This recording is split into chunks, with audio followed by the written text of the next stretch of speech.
rotation would be a strength, but tonight the Royals hand the ball to their 12th starting pitcher as Anthony LaRue makes his Royals debut.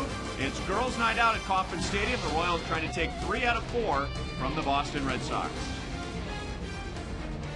And welcome to Kauffman Stadium. Ryan Lefebvre with Royals Hall of Famer Frank White. And there will certainly be some jitters tonight as Anthony LaRue is back to the big leagues for the first time in 2 years. And major league hitters don't like to face guys they haven't seen very much. Well, you're right there, Ryan. And in the Red Sox case, they're already going to be in the playoffs, so they probably won't think about this as much.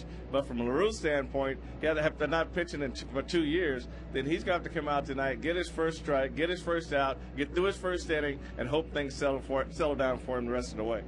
2 seasons ago, he went down with Tommy John surgery while he was pitching for the Atlanta Braves, so he missed all of last year, cut by the Braves in spring training, picked up by the Royals where he went to Double-A, won 10 games for Double-A Northwest Arkansas. He will have to deal with one of the best lineups in all of baseball, and especially the first 4 hitters. Well, he's got to throw strikes to these guys because they're going to sit back and let you get yourself in the hole, and when they get ahead of you in the count, they know how to take advantage of your mistakes. Royals won the first 2 games of the series, lost last night. They pitched Jacoby Ellsbury well. He has only 2 hits. Kevin Youkilis has only 1 hit. He's not in the lineup tonight. But Dustin Pedroia has a 15-game hitting streak, and Victor Martinez has hit in 22 in a row. Oh yeah, then there's David Ortiz, who bats 5th. He was quiet until the 9th inning when he hit this 3-run home run. Finally found a spot that Yuniesky Betancourt couldn't get to. We'll talk about the Red Sox starting pitcher Clay Buchholz when we come back.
By Panera Bread. Explore a menu full of soup, salad, sandwiches, and savory breakfast items. Panera Bread, where every detail matters. And by Thoroughbred Ford. Get the lowest price for the Clay Como-built Motor Trend Truck of the Year, the 2009 F-150 at Thoroughbred Ford. Tonight, the Royals face right-hander Clay Buchholz. They've only seen him once before. But Clay Buchholz is really a ground ball pitcher, Ryan. He's a guy that really likes his secondary pitches. and the Royals going to have to be on top of their game tonight to get him up in his zone. He's going to be working for his 6th quality start in a row. And the Kia pitching report showing that he is tough on right-hand batters. So as we look at Trey Hillman's lineup tonight, presented by M&I Bank, you'll notice some left-hand batters back in there. Mike Jacobs is back in there again as the number 4 hitter in the DH. Brian Pena was there last night. Miguel Olivo is back behind the plate after getting the game off last night. And the Royals lineup doesn't have one hitter with more than 3 plate appearances against Clay Buchholz. Mark Teahan, though, is 2 out of 3 against the Red Sox right-hander. Royals and the Red Sox. The first pitch is next.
Warner Cable, where HD is free with digital cable.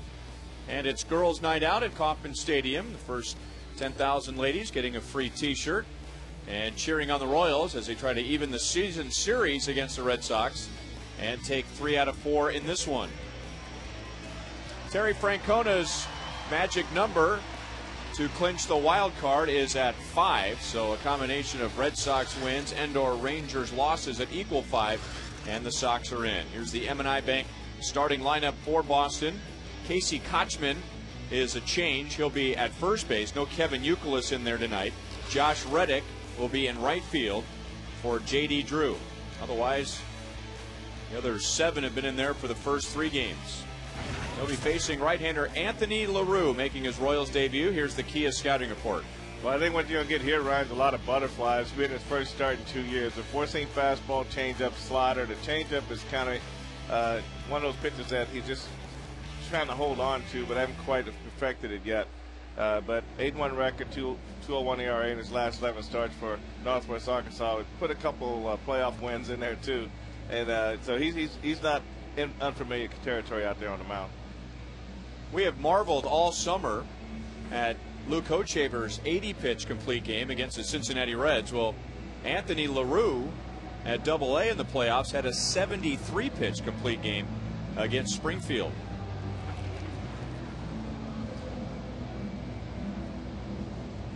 So LaRue making his American League debut. And let's check in with Joe Goldberg. All right, well, guys, a lot of things to talk about with LaRue. I talked to a lot of people today. First thing you can look for is him to pitch at a Mark Burley type of pace. He likes to work quickly. Talked to Kyle Farnsworth, who pitched with him briefly on a rehab assignment in AA this year and was a teammate of his briefly back in Atlanta. He said, good arm, just needs to throw strikes and stay healthy. Brian Pena, a former teammate, he said that he's one of the nicest guys that he's ever met, but he's got like 3,000 tattoos. As for those tattoos, he's got his name tattooed, his nickname tattooed. His nickname, by the way, is Lash, in honor of the old country western actor Lash LaRue. That name was given to him by Bill Fisher. He's also known as a bit of a prankster. Talking to Stephen Davis today, he told me that Anthony is not afraid to do anything. He is suited up in the mascot uniform this year. His former teammate, or his teammate David Lowe, told me that. And one other thing, at one point this year he dressed up head to toe in shaving cream. I'll leave the rest to your imagination, guys. Okay, thanks for that. What do you do? Now you dress up in shaving cream. Ellsbury just foul off the left field line. No balls, 2 strikes. Well, LaRue, true to form, as Joel just described. He gets the ball and he's ready to go. It sounds like he's got a lot of time on his hands. And a lot of shaving cream on his hands. I don't think in the minor leagues they have that much in the bathrooms down there. Betancourt backs out to the grass. So Ellsbury is just 2 out of 14 in the series. Royals have pitched him well. 71 degrees at Kauffman Stadium. Game started at 7:11 Central Daylight Time. And the time and temp brought to you by the parking spot. Easy to spot, easy to park. The parking spot at KCI. The overcast has moved in. Rain is on the way. We don't know how heavy it's going to be, although our chief meteorologist Kevin Shank is hopeful that the heavy rain will stay to the west. So from one hitter who hasn't done much in the series to another hitter who's been on base the entire series. Dustin Pedroia has 5 hits and he has walked 5 times. Sends that one into the upper deck.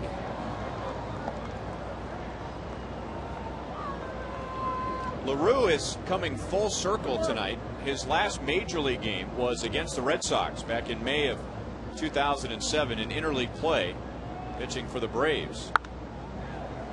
2-2 on Pedroia.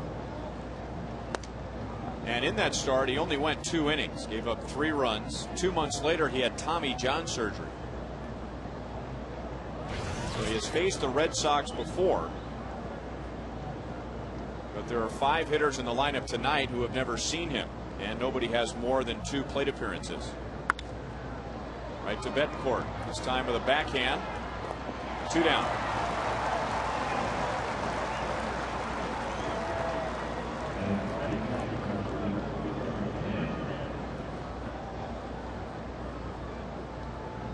LaRue, an 11th round draft pick of the Braves in '01.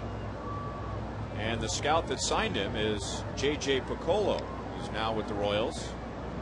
J.J. is from Pennsylvania. LaRue is from Pennsylvania.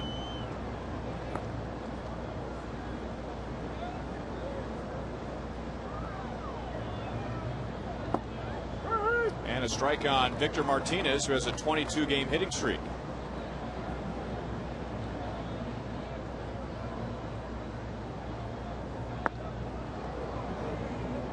One and one. 4 hits, 3 RBIs for Martinez in this series.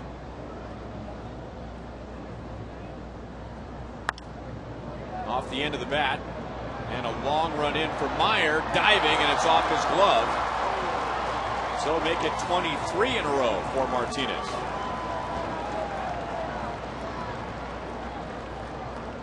Hey, one that Mitch picked that one up right away. You know, a big swing from Martinez might hold you back a little bit. There's a sinker that went down and away, and he just got off the end of the bat. Like he might have got there, but just didn't get the glove underneath the ball.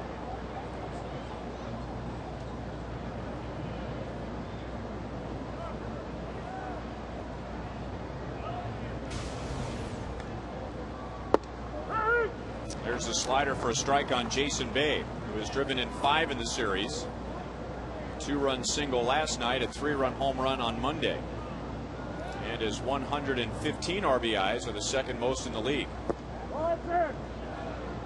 1 ball, 1 strike.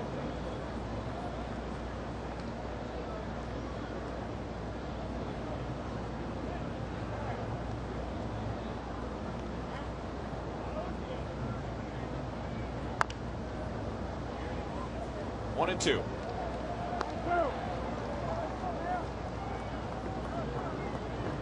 Now that's the changeup that LaRue threw right there, Ryan. But the one thing is just up out over the plate. You just want to make that go down underneath the swing of the right-handed hitter. But that changeup stayed right up out of the plate.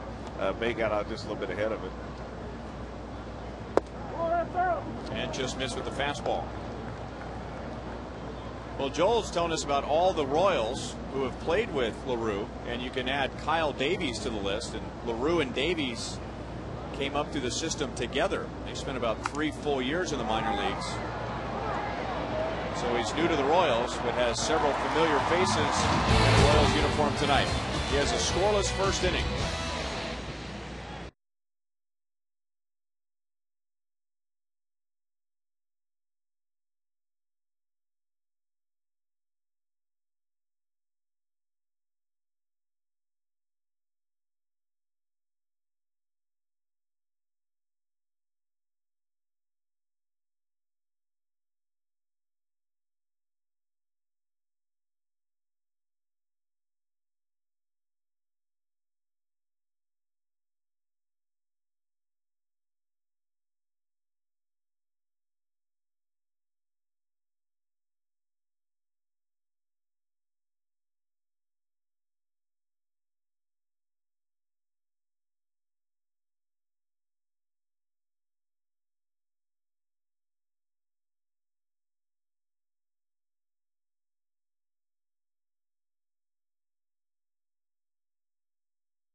Beating the Baltimore Orioles. So big expectations for him going into last year, but at one point he lost 7 decisions in a row and lost a big chunk of the season on the disabled list.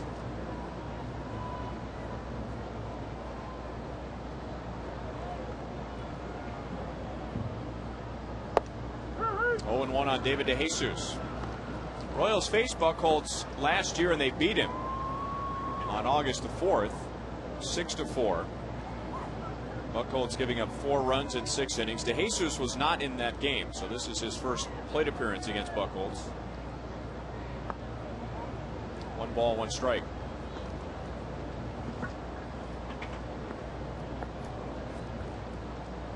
Buchholz, 25 years old. He was a Red Sox first-round supplemental pick in 2005. Compensation for Pedro Martinez signing with another club.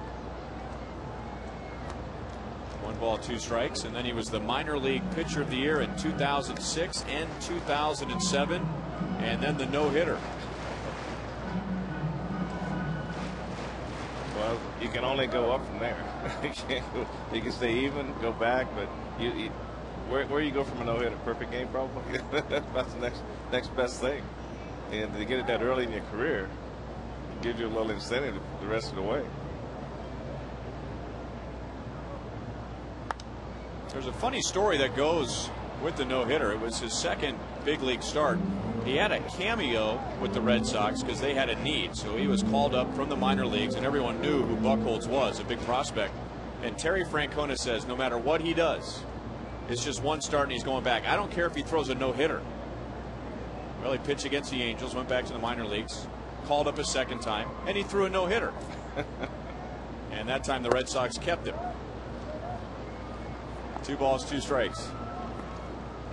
But the one thing about Clay Buchholz that they really try to get into him is using his fastball. His secondary pitch, his changeup, his curveball are real good, and he falls in love with him. So they said the hardest thing was just get him to focus more on throwing it, using his fastball, which will make those pitches a little bit better. Still 2-2 on to Jesus.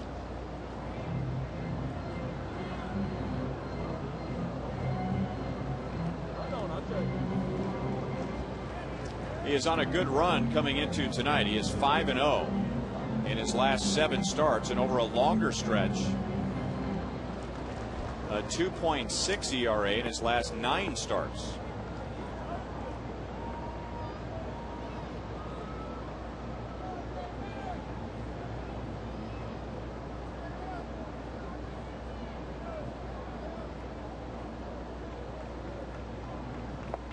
Full count. David 3 hits, 2 walks in the last 2 games. He didn't play on Monday. That was his second straight game out after a sore right ankle, which happened in Chicago at the end of the last road trip. Pulls it to Kochman, a very good glove man. 1 away.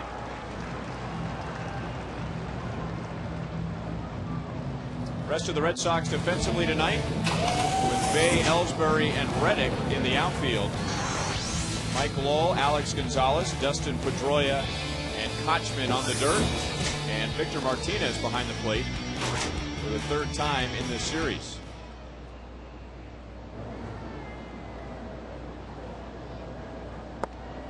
Ball 1 on Mitch Meyer, who had a 3-hit game last night. So that gives him 5 in the series. He's also walked twice.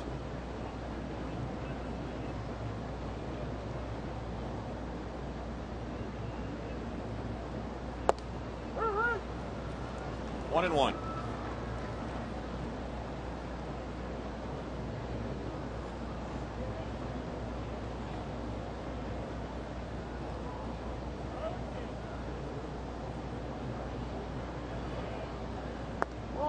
There's the changeup. 2 balls, 1 strike.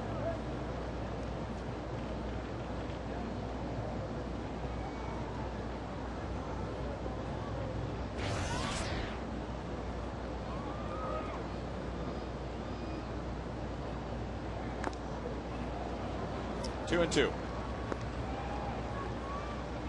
Mitch has really settled into the number 2 position in the batting order, and Trey Hillman is really starting to put together a set lineup, maybe not 1 through 9, but over the past month or so, DeJesus, Meyer, Butler.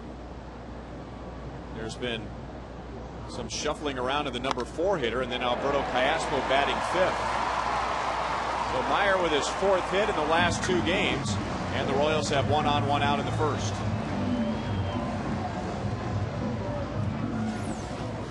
Mitch's bat speed has really improved, Ryan. This is 97-mile-an-hour fastball, and middle in, he is as quick as anybody on the ball club, especially if the ball is down. That pitch was up a little, and he was able to get a line drive into right field.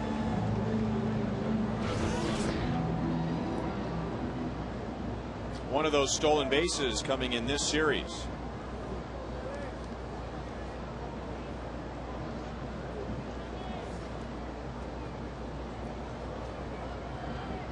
Now Billy Butler, who is 4 for 12. He is driven in 2 in the series and takes ball 1 from Buchholz. Well, in game 1 of the series, with Tim Wakefield on the mound, the Royals ran the Red Sox into the fountains. 5 for 5 in stolen base attempts.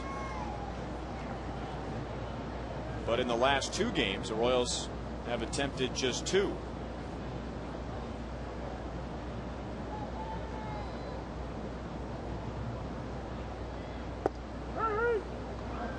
One ball, 1 strike. I think in Wakefield's game, they're probably looking at the fact that regardless of how quick he was to the plate, the knuckleball was going to flutter up there and it was going to hold the catcher back a little bit longer. And everybody was running that. And I think Bencourt is the only guy that I can remember being at first base that didn't attempt to steal. And I think it was a double play that inning.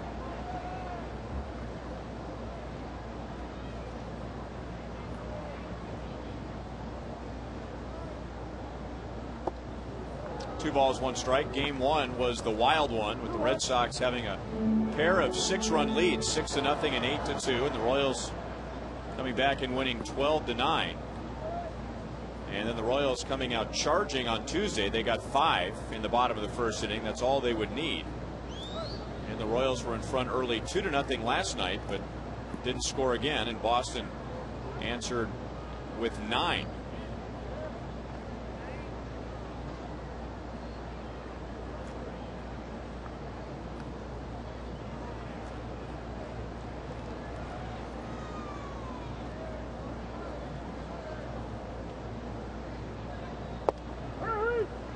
High strike, 2-2.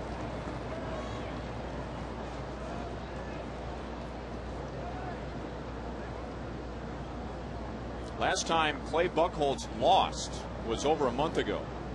You have to go back to August the 13th against the Tigers, but he only gave up 1 earned run in 7 innings.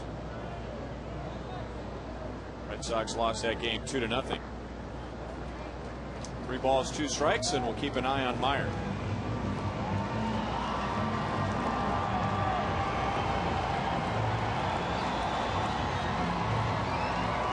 Billy's ability to make contact here, I can see Meyer running on this pitch.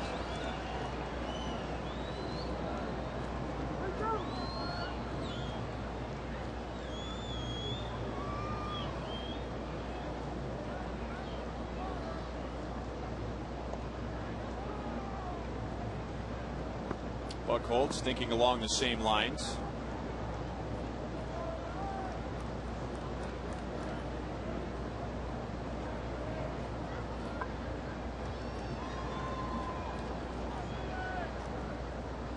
Mitch takes off, and Billy through the right side.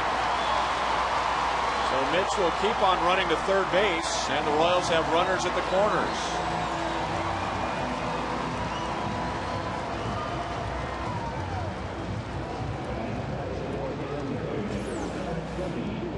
Now Mitch is off and running. Billy gets to break him all up out over the plate, and he goes to right field.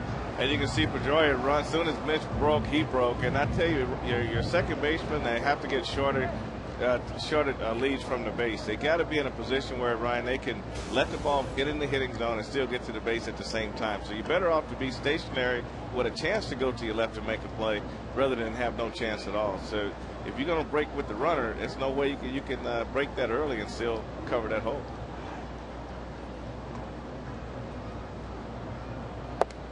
Ball 1 to Mike Jacobs. Now, the game has changed quite a bit from when you played. You were more responsible for your alignments. Nowadays, most of it is controlled from the dugout. So is that on the second baseman to adjust to an alignment, or does the dugout have to keep an eye on him, knowing that Meyer might take off? Being Pedroia, I mean, he probably can do pretty much what he wants out there. You just got to be able to have a feel for the game, and you got to react to what you see in front of you. The scouting report is simply a starting point, but it's based on your pitcher, his location, hitting the spots, but the situation of the game also. So it's a 3-2 count. You can shorten up on a 3-2 count because you're less a potential running count. And now you got to be able to be in a position of where you're stationary when the ball is hit, so you can at least have an opportunity to try to make a play.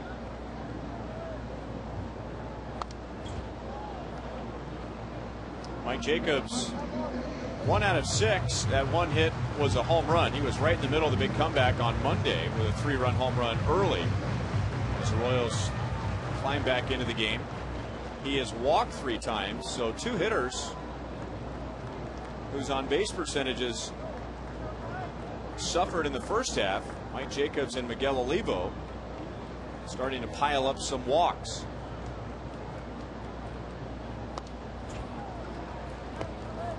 One and two.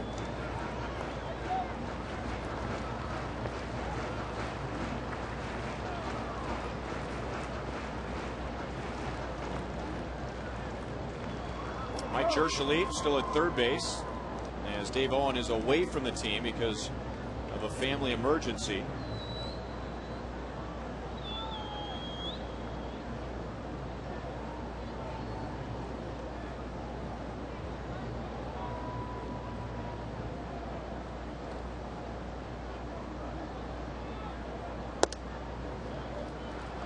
There are rules for coaches, just like there are rules for players. You can't just fill up your dugout in September with all the minor league coaches that you would like. Each team is allowed to add one field staff member. And Mike Jerschley now for 7 straight years has come up from AAA Omaha to help out in the dugout and also help with the transition of some of his players that are being called up to the big leagues. So he is allowed by rules to become the third base coach. Jacobs down on strikes. So the runner at third in less than 2 outs, unable to pull the trigger. 2 away. This fastball really freezes him here. This is one he throws right at the belt. Martinez wants it inside, and watch this ball come back out over the plate. Jay gave up on it, and he came back and got the inside corner. But it doesn't hurt when you're a coach that comes up and help throw BP for the last 30 days. Mike throws excellent batting practice among all the other things that he has to do for the ball club. Iaspo fooled by a changeup at the beginning of the series, and because of the rain, most of the batting practice was inside, and Royals bench coach John Gibbons was telling Mike Jerschley they were going through the whole routine. Do you want to throw the first group? I'll throw the second group, on and on. And John Gibbons was trying to give Jerschley a day off, but Mike reminded him, I've been in the minor leagues for 20 years, man. I throw batting practice every day. Every day. There's no shifting around of the roles in the minor leagues. If you're a minor league coach or manager, you throw batting practice every day. Every single day. And if you happen to have a coach that has a bad elbow, or you still got to pick his days. Sometimes some guys are lucky. Some guys have strength coaches that can also throw batting practice. But for the most part, you're throwing every day. And Mike would be one who's got to throw every day. 1-2 to Iaspo. 5 hits in the series. He had a rare 2 strikeout game last night. Alberto, one of the toughest in the American League to strike out.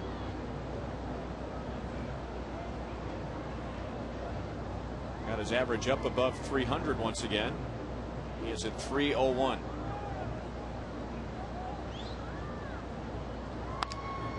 Off the fist, 1 hop to Gonzalez, and the Royals strand 2 in the first inning. Remember last night they left 12 on base.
and Casey Kochman. Anthony LaRue getting up a 2-out single in the first, and that was it. That single to Victor Martinez, who stretched his hitting streak to 23 games. David Ortiz with a long 3-run home run last night. Hit it into the fountains in right center field. There was no play for Yuniesky Betancourt, who has been all over the place. At least I'm sure that's how Ortiz feels every time he puts the ball in play. 2 balls, 1 strike. Whether it's been a ground ball, a pop-up, a line drive, David Ortiz, I'll bet, is convinced that there are 7 Yuniesky Betancourts on the field. Well, anytime you hit line drives and hard ground balls right at the same guy, you figure, okay, I got to give me a better pitch to hit. They finally got one up a little higher and hit the home run. But normally when you see a guy hitting line drives, Ryan, that home run's not too far behind. Over Betancourt and into center field for a leadoff single.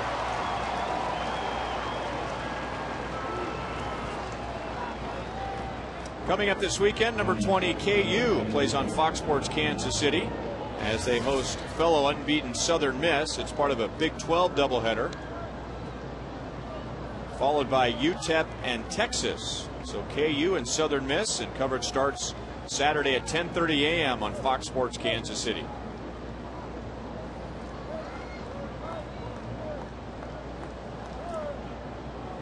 And that'll bring up Mike Lowell, who is 0 for 7 so far. Red Sox biggest inning last night was a 6-run 5th, and in that inning Mike Lowell led off and grounded out.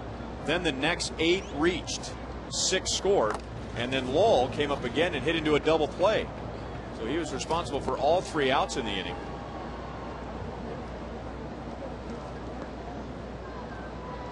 But I don't think his teammates gave him a hard time about that, do you? I think so.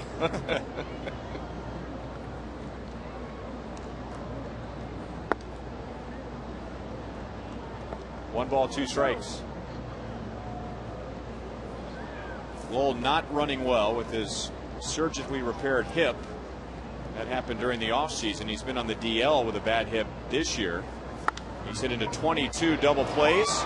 Could be 23. Royals turn it, 2 down.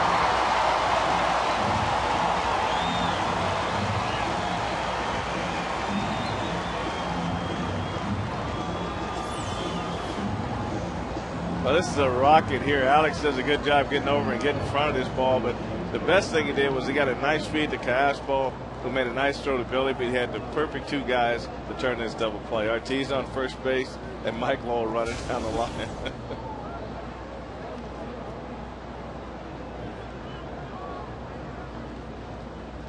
That'll bring up Casey Kochman. Royals familiar with him with his days with the Angels. Last year was traded to the Braves in the deal that sent Mark Teixeira to Anaheim. And at the trading deadline this year, Kochman going to the Red Sox. Red Sox had acquired Adam LaRoche, who's from Fort Scott, from the Pirates, to take over at first base, give him a little better leather over there. And then 9 days later, they traded LaRoche to the Braves for Kochman.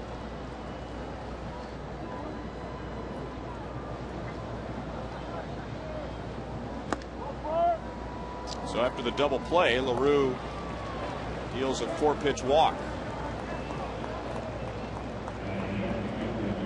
LaRue was an outstanding football player in high school, and everyone figured that was a sport he was going to play. He had a scholarship to go to Penn State, but the Braves were able to get him to sign rather than play football. And has a football type mentality on the mound. J.J. Piccolo saying he is just a gym rat. It is tough to get him out of the gym. He is constantly working out, takes very good care of himself.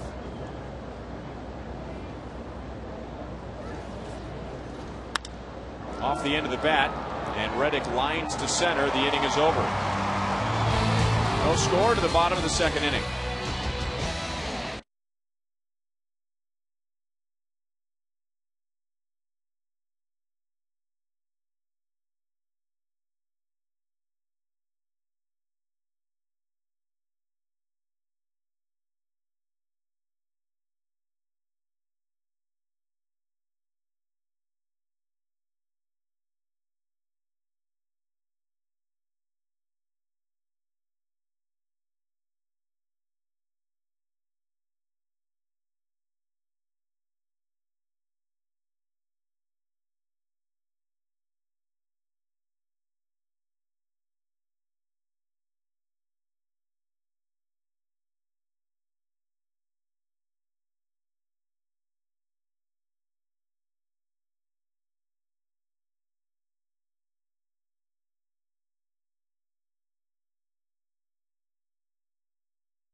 Alex Gordon coming up against Clay Buchholz. Royals getting a couple of one-out singles in the first inning. Had runners at first and third in one out. But Buchholz struck out Jacobs and get Callaspo on a ground out to short. Mark Tandon missed 9 games going back to the beginning of the last road trip with back spasms. And he returned to the lineup on Tuesday. He is 0 for 8 with an RBI. And there's the big Buchholz curveball. No balls, 2 strikes.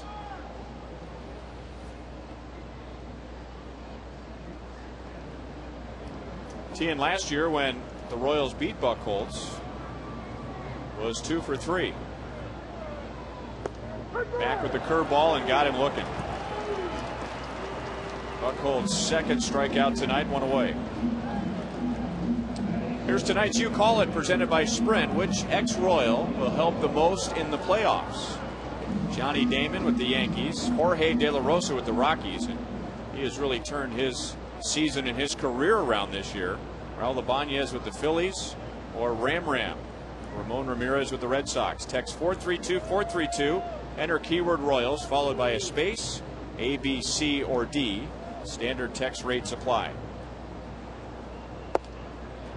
Olivo out in front of a slider, 0-1. There's Ramon Ramirez, who had a big impact with the Royals last year, and he has this year as well, as he introduced several pitchers last year to his power changeup, and now at least 3 Royals have thrown that this year.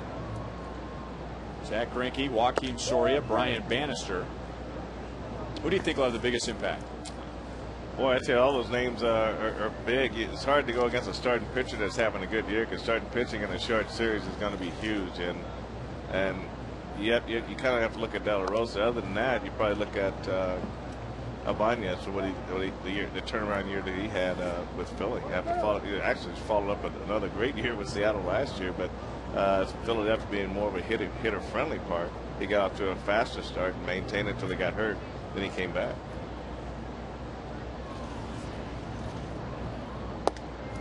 That curveball hangs high. De La Rosa started the year 0-6, then he was 2-9, and we've seen that before. But he went from 2-9 to 15-9. So something clicked for him.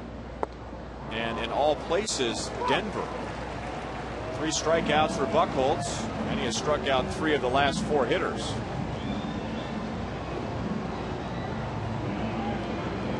Coming up this weekend, the Minnesota Twins are in town for a 3-game series. The last 3 games for the Royals at home.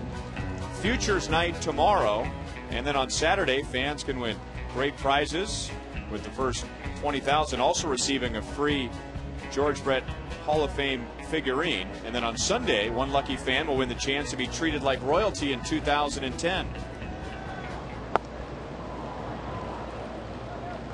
Alex going too far. No balls, 1 strike. Alex has driven in 4 in the series.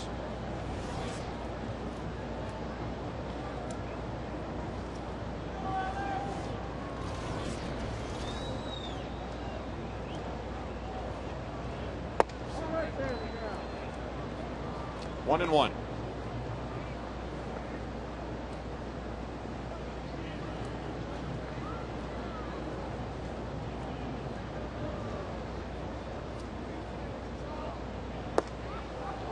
One ball, 2 strikes. Here are the early returns. 50% saying Raul Ibanez will be the ex-Royal with the biggest impact in the playoffs. Phillies going for back-to-back world championships.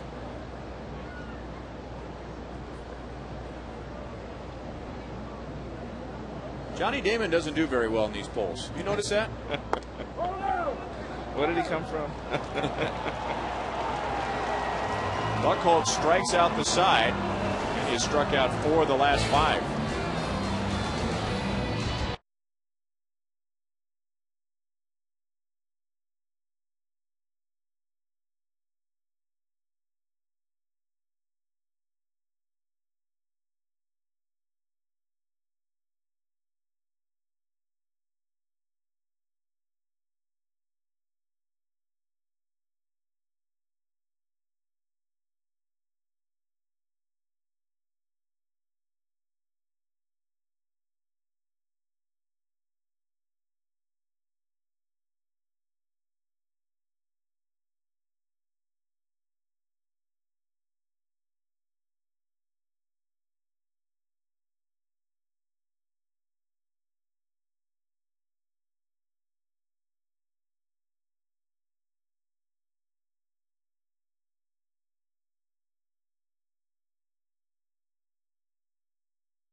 Red Sox will send up Alex Gonzalez, Jacoby Ellsbury, and Dustin Pedroia. So 2 scoreless innings for Anthony LaRue. He's given up 2 hits and a walk. Royals have turned a double play behind him. And a 0-2 on Gonzalez.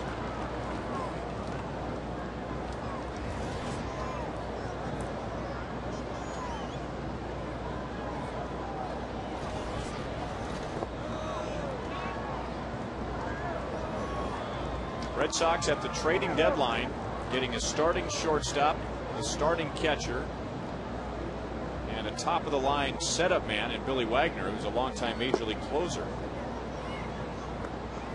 Most teams are just looking for some reinforcements, some guys that can help out what they already have, but it's about as good a trading deadline collection of players as any team has come up with in a long time. That's LaRue's first strikeout, 1 away in the 3rd inning. Here's tonight's league leaders, brought to you by your Kansas City area Toyota dealers. And Jacoby Ellsbury, who has only 2 hits in this series, one of those a triple, so he is now the league leader in front of David DeJesus and Denard Span, who we should see in the weekend series, although Span recently took quite a shot off the helmet hit by a pitch. Well, on the old days, when guys got hit in the head in the old days, if it didn't hit them in the helmet, then they would get back in the lineup pretty quickly. And now with all the, I think in my opinion, I think it's better attention paid to players' health today than when I first started the game. And so they're taking a lot more precautions with concussions and all the other things that can come from that. So players aren't getting back in the box as quick as they did back in the early 70s and 60s. When you played, they would ask you what your name was and what you had for breakfast, and if you were 1 out of 2, you stayed in the game, right? Well, as long as you didn't get a facial fracture or something like that, as long as it's off the helmet. I mean, McRae got hit in the head by Jim Dibby one night, and the next day he had 3 or 4 knots on his head, and he refused not to play because he felt like if he didn't get in there and play the next day, that he had this fear and wouldn't be the same hitter, the same player. So he was back in the next night. Had his helmet sitting kind of cocked on his head, couldn't get it down all the way, so he just cocked it kind of sideways on his head so he could go up there. But he went up there. I tell you don't find any tougher player than Al McRae. 2-2 on Ellsbury. What? You know what? Get out of here. You know what? You're out of here. That's what I heard. What did he get, Zach?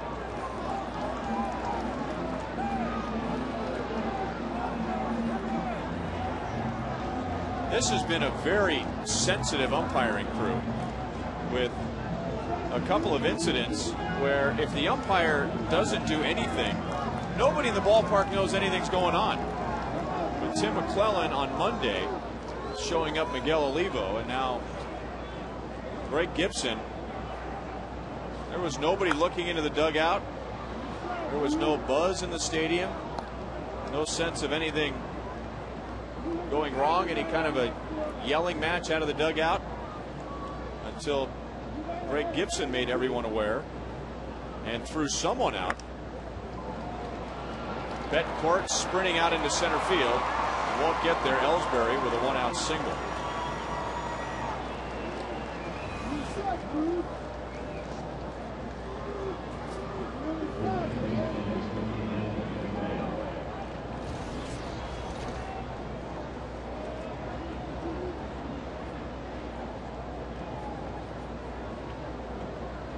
Well, a little birdie just flew into the booth and suggested that it might have been Zach Greinke who was thrown out. Well, Zach was on the top rail next to the steps, and he was the first player that moved as soon as Greg Gibson said, "You're out of here." So I assumed it was Zach also. That's fighting for your team. That's pretty good right there.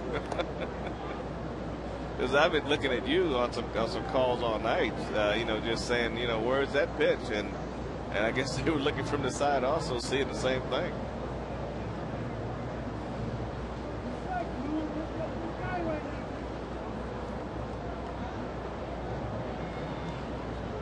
There was a very close pitch, and then a swing and a miss, or a swing and a foul from Ellsbury. It was a foul ball. Hey, Greg, let's go with the strike zone. What? You know what? Get out of here. You're not going to say anything to me like that.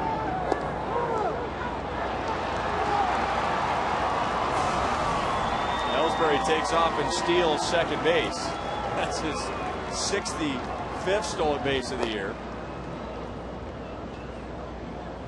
Well, I could hear a little bit of the dialogue there on the mic. And if we were to play it again, we wouldn't have to bleep out any of the words. There was just some encouragement from the dugout to call some strikes.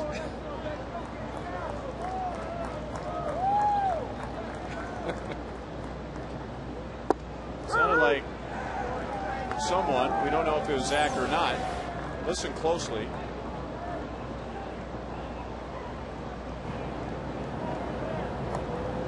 What? You know what? Get out of here. You're not going to say anything to me like that. Wow. Well, So you're not going to say anything to me like that or something like that? what are you calling for strikes? And that's a way of the Royals saying pitches that appear to be over the strike zone not being called. So if those aren't strikes, what are strikes? Is that grounds for getting thrown out of the game? Well, I think when he looked over and said what, then I think the player should have just not responded. Well, but you say what? I mean, a cowardly player would zip his mouth and not say anything, but he asked for a response and he got it. He heard what he thought he heard, but he wanted clarification. he wanted to verify that he was hearing what he thought he was hearing. So that's why he said what, and that should have been an indication to say, okay, I'm not going to get kicked out of this ball game. So just kind of button it up right there. But, you know, anytime you question their strike calls, they're gonna get real temperamental anyway. Yeah, but that happens all the time. I mean, that happens every game from both sides. He heard the Royals.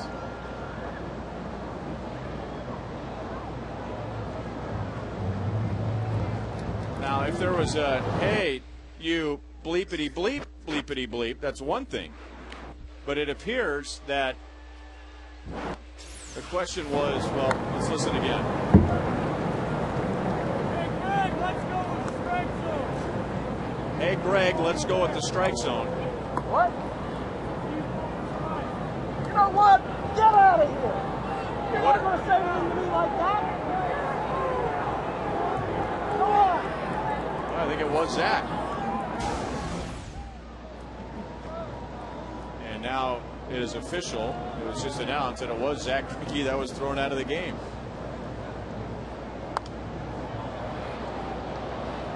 Meanwhile, Pedroia, with the count 3 balls, 2 strikes, has Ellsbury at second base and 1 out.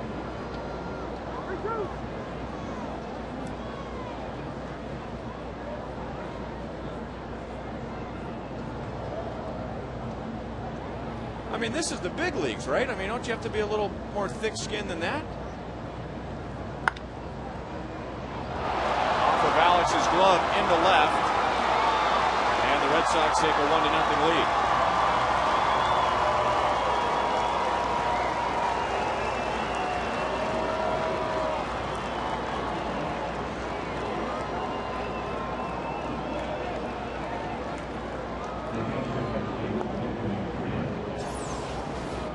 Well, this is a high hopper here, Ryan, and Alex really just get caught with his glove in too close to his body. Once he makes that hop long, now he's got to take that step back and then get that glove in a better angle than it is right there. The ball really played him, and you want to try to get your body in front of the ball and knock the ball down, but he played it on the side and went off the heel of his glove. So no RBI for Pedroia. He's at first for Victor Martinez. Martinez extended his hitting streak back in the first inning to 23 games.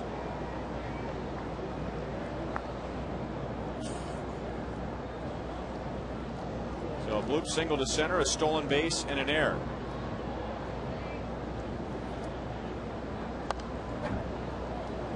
One ball, one strike. Well, getting back to what you said about the thick-skinned umpires, a lot of times they'll say that's enough or something like that. Right. They'll give you a second chance, but in Gibson's mind, he's probably saying this second chance was asking you, what are you saying? But he asked him, what are you saying? I mean, why do you have to ask him, what are you saying? Why at that point you just don't say, okay, that's enough? And of course it doesn't matter if Zach's not going to pitch tonight. But when you say, what? And you get a response. Well, all umpires have their way of getting to where they want to go, and that's his way of getting to where he wanted to go. But, you know, with it being Zach, I'm kind of proud of this ejection, you know, because, you know, it shows that Zach, you know, you never see much emotion from Zach. You know, he goes out, he pitches his game, everything's so calm and laid back. But it's kind of nice to know that he's got a little fire in him, and he's gonna fight for LaRue on the mound to get some pitches tonight. So normally I would say ejections are bad for a ball club, but in his case, I think it's a good thing.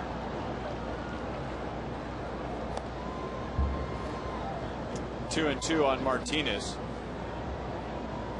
Well, and I'm sure you experienced 1,000 times where you get a little bit from the dugout and the umpire tunes it out, and then in between innings, when nobody's watching, you can slowly make your way over to that dugout, maybe act as though you're getting some new baseballs from the ball boy, a little bit of dialogue there, shut it down, nobody knows, and you nip it in the bud right there. Meyer to the track. Pedroia had reached second base. He has to retouch and return to first and 2 down. That's very similar, I think, to what happened on Monday. I mean, Miguel Olivo obviously said something to Tim McClellan. Tim McClellan can say something right back to Miguel Olivo. You and I and everyone else here doesn't have to know what's going on, but he pulls off his mask, walks around, stands in front of Olivo with his hands out at his side. I don't know. I just think some crews have a certain attitude about them, and other ones, you know, handle situations like that better. Well, they handle it definitely better. I think umpires, when I played, if you just didn't look at them, you could say pretty much what you wanted to say. You can question balls and strikes. You can ask, was it low, was it high, was it outside, and they'll give you an answer back. If they say I missed it, I'll miss it. But it's when you turn around and face them that they do take offense to that. So what Tim McClellan did to Miguel Olivo the other night was against what most umpires normally would like to do. Inning over as Bay flies to left. Red Sox get an unearned run in the top of the third.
Megan Getman of Independence, Missouri, representing the American Heart Association, and a survivor of heart disease. Now a healthy 7-year-old, joined by her mom Jill. The first grader participates in dance and Girl Scouts. Born with a congenital heart defect. And those of you in the medical field a transposition of the great artery.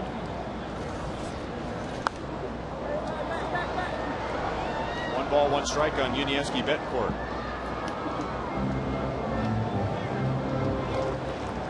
Betancourt 5 out of 13 with 3 RBIs in the first 3 games. Royals with a pair of 1-out singles in the first.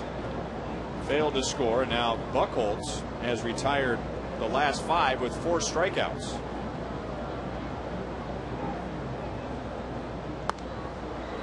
One ball, 2 strikes.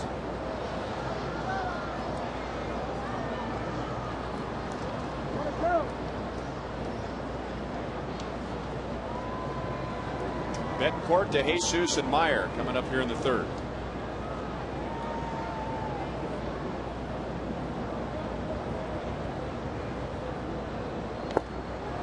Strikeout number 5 and 4 in a row. Take a look at tonight's Roadrunner Turbo Speed Pitch comparison. Buchholz, wow, has hit 99 on one of the guns here tonight. LaRue 94. And you can double your speed with Roadrunner Turbo from Time Warner Cable.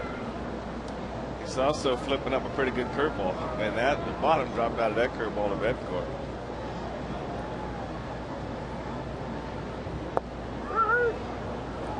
Well, I'm not saying that he's not throwing hard, but whatever police department is using that radar gun, tell me what city they're in.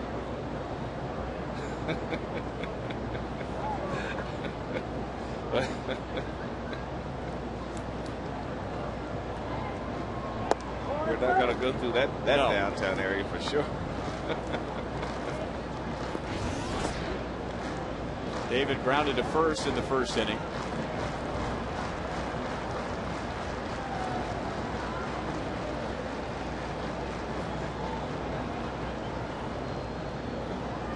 Oh, 2-1.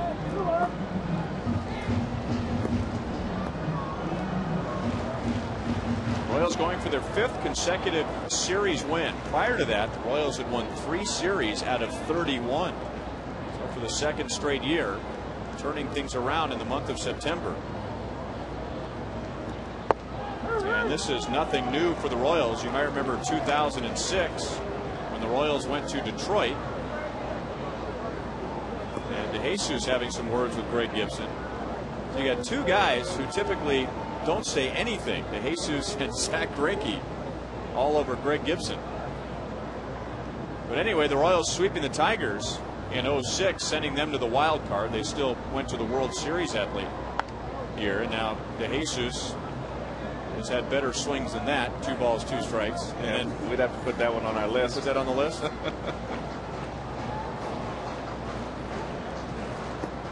And then last year, the Royals going to Minnesota. If the Twins had won 2 out of 3, they would have clinched the Central. The Royals won 2 out of 3. Minnesota had to play a 1-game playoff, which they lost. And Chicago won the division.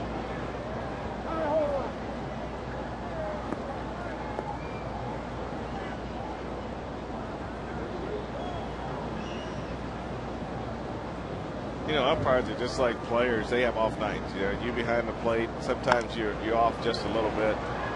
But you know, rather than getting in those confrontations with the hitters, you know, sometimes it's a lot easier to just try to get better as the game goes. You know, so it's if the batter's not looking at you making comments, then why would you stare at the batter as he's talking? So it's almost like you know you're not very good tonight, so you react to it in a negative response way rather than saying, look, you know, I might be off a little bit off the plate. I'll work on it, whatever you have to do to get things, keep things calm on the field. But he's reacting to every little thing that goes on. 0-1 to Mitch Myers, singled in the first inning.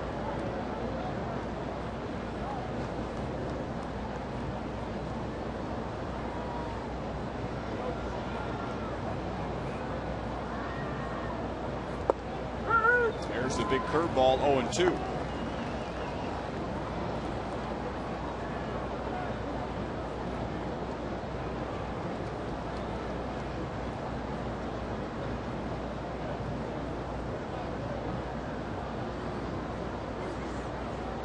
Back to the curve, and it's pulled behind Rusty Kuntz. Speaking of that Minnesota series, Zach is scheduled to pitch on Sunday. That'll be his last home start of the year. And the game is not on TV. Francisco Liriano is going to pitch for Minnesota, and the Royals have a special ticket package for that game on Sunday, which we will tell you about tonight. It was just announced before the game. Meyer down on strikes. 8 in a row retired by Buchholz. He has 6 strikeouts.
Earned run. An error by Alex Gordon in the 3rd inning allowed Jacoby Ellsbury to score. Ball 1 on David Ortiz, who singled in the 2nd inning, and let's bring in Joel Goldberg. Well, guys, the Royals minor league player and pitchers of the year are here. They're going to be honored tomorrow, but they got a chance to watch batting practice, and their eyes, every one of them, just absolutely lit up when Big Papi walked onto the field. And he came over and actually shook hands with each of them, and then one of the young kids actually went up to him and said, in Spanish, he said, you grew up in my town.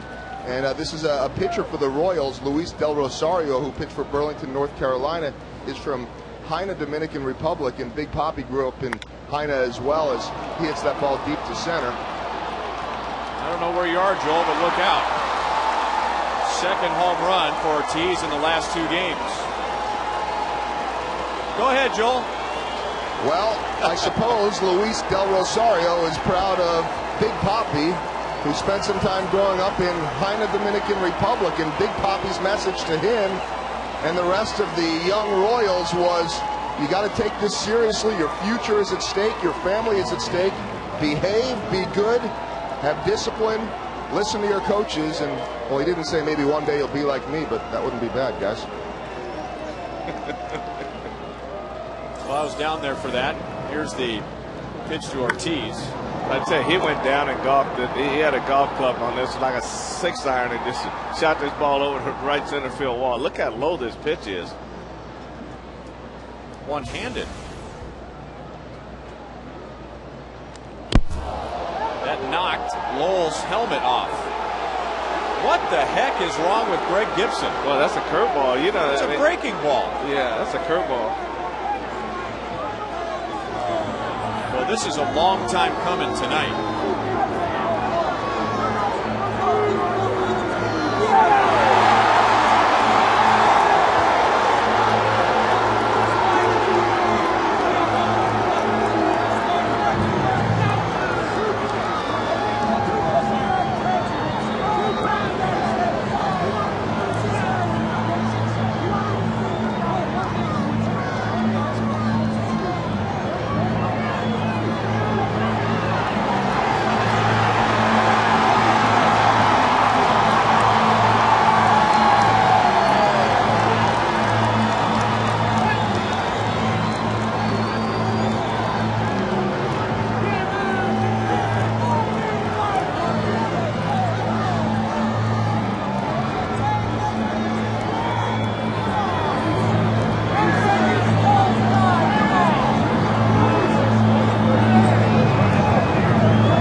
be a breaking ball, a curveball. That's 75 miles an hour. 75 miles an hour that nicked the bill of the helmet. Now that's frightening no matter how hard the pitch is thrown, and I'm sure nobody felt worse about that than LaRue. But if you're going to try and hit a batter, and if you're going to try and hit a batter up around the head, which I don't think hardly any pitchers try and do that, and even the best control pitchers in the game cannot control a curveball like that, you're going to go at it with the fastball. I mean, if you ask Mike Lowell, I mean, it's one of those pitches that it backed up on him, a curveball. He got out of the way of it, didn't hit him at all. And there was no need to warn both benches after that pitch. By the way, I guess it didn't hit Mike Lowell because he's still in the box. It didn't hit him at all, and he warned both benches for no reason at all. I thought it nicked off of his helmet. The helmet came flying off. That was just because he jerked his head. I mean, you got to understand, too, I mean, Boston's already going to be in the playoffs. The Royals are trying to stay out of last place. So in September, why would you start a beanball war in September? That's just poor judgment on his part. And, I mean, know who the pitcher is. This is Anthony LaRue, who had Tommy John surgery 2 years ago. This is his first game back in the big leagues. I think you just got to know what type of pitch it is, too. I mean, you're not going to use a curveball to knock a guy off the plate. So it ends up being a 4-pitch walk. And now they got now LaRue's upset, so they got to calm him down. So I mean, it's just not a good. The timing of Greg Gibson all night has been off, and that was just going way overboard right there.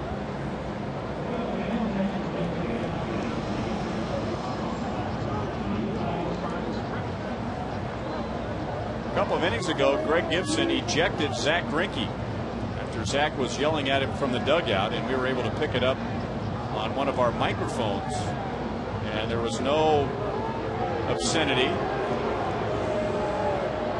Now, you're asking for trouble when you yell from the dugout, but it happens every game, and it was a rather quick trigger on the part of Gibson to throw out Greinke, who was basically just asking where the strike zone was tonight, as it appeared that he was squeezing Anthony LaRue.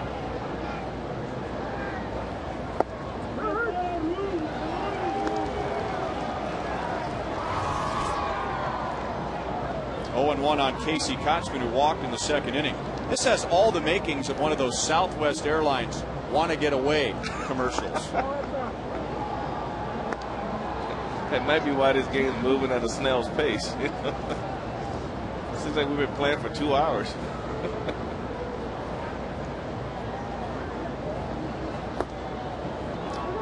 Two and one to Kotzman.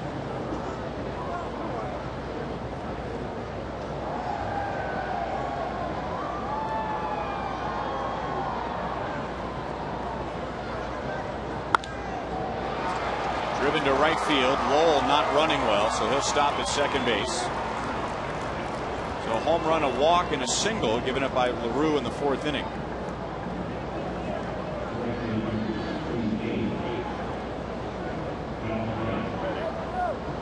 So John Gibbons takes over as manager with Trey Hillman ejected.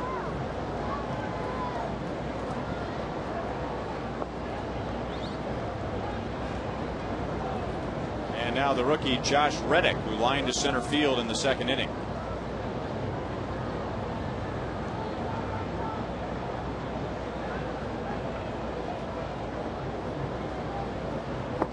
Mentioned on Monday when Reddick came into the game late as a pinch hitter that last year he played in the minor leagues for Carlos Fabulous, who was a hitting coach for the Red Sox in A-ball. And Fabulous really helped Josh Reddick with a new approach at the plate. And as is the case with a lot of young hitters, hit for power no matter what their size was in high school with the aluminum bat. And he was a pull-happy hitter, and it was Carlos Fabulous who really got him to work the entire field. And it wasn't necessarily a mechanical adjustment. Josh said that just a thought process at the plate of going up there and trying to hit the ball hard over the shortstop's head. As a left-hand batter, just think about hitting the ball hard over the shortstop's head. That just that approach. No talk about keeping your shoulder in or shortening your stride or moving your hands, keeping your eye on the ball. Just try and hit the ball hard over the shortstop. He turned his season around. It's a slow roller to the shortstop, and it gets through Betancourt, and Lowell will score. So 3 runs for the Red Sox, 2 are unearned. Gordon with an error in the 3rd, now Betancourt in the 4th.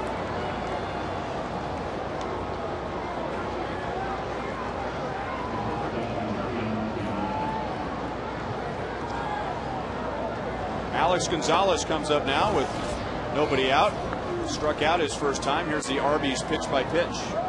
Well, this is one of LaRue's better hitters right here, Ryan. He just stayed on the outer half of the plate with and utilized his fastball and his changeup and got him a strikeout. That ball, Betancourt there, the reason he didn't catch that ball, he should have backhanded that ball. And when you go on to your right, Gonzalez pops out. That's how the Royals get the first out of the inning. and when you go on to your right, if you can't get that right foot down and have that ball in the center of your body, you got to backhand this ball right here. The ball's slicing away from him. Watch how you see the glove angle right there. If he goes ahead and backhands that ball, he catches the ball. See, the old rule of thumb is if you can't get your right foot down with the ball in the center of your body, backhand the ball.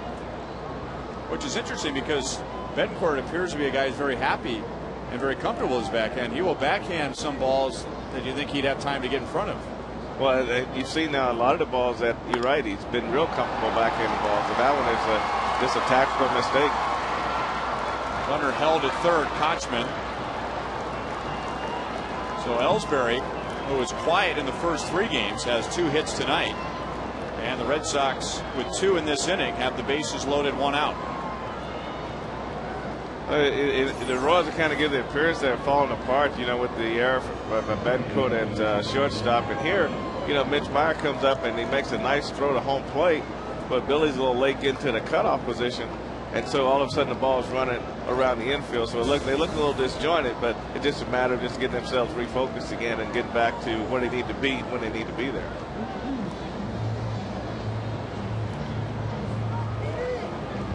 And now Pedroia, who has hit 2 ground balls, and that's what LaRue needs here. Grounded to short in the first, reached on an error by Gordon in the third. This might be one of those games where maybe the umpire is taking the Royals right out of their rhythm. I mean, he's affected LaRue on the mound. He's affected the pace of the game. He's just affected everything by everything that's transpired on the field tonight.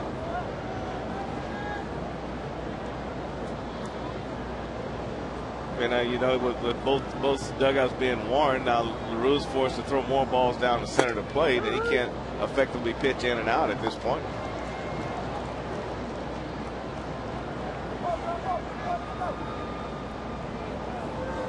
Pedroia has hit in 15 straight.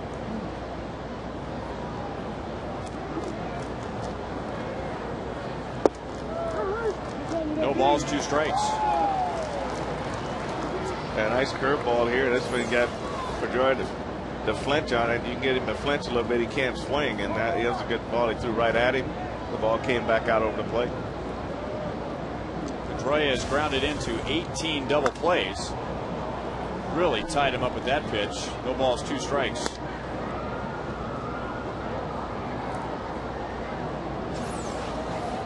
Well, if LaRue is afraid to pitch in, he wasn't on this pitch right here. He just ran that fastball right. And Pedroia, you know, to his credit, he tried to get inside that ball coming in on him. Normally you would try to pull that ball and roll over on it, but he tried to do something with that pitch. Well off the plate.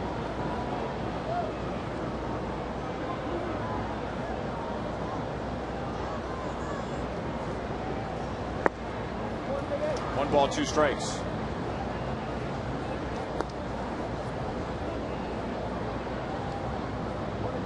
Two scoreless innings for LaRue. Allowed an unearned run in the third. And then Ortiz homered leading off this inning. A walk, a single, and an error to follow.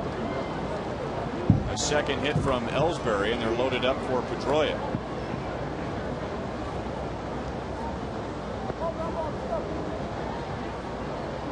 But catchers really have to be tough when they get those foul balls off the mask like that. And they, I mean, watch Olivo's mask on this foul ball here, right? And they got to be some kind of tough back there.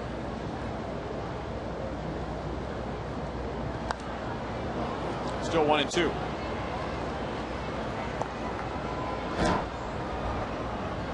Yabuda loosening up as LaRue is coming up on 80 pitches. So about 20 pitches per.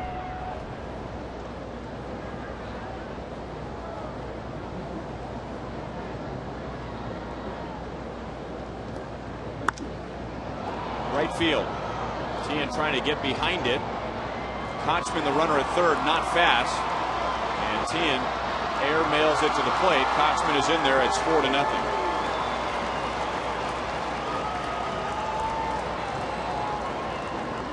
Joe Pedroia drives in his 66th of the year.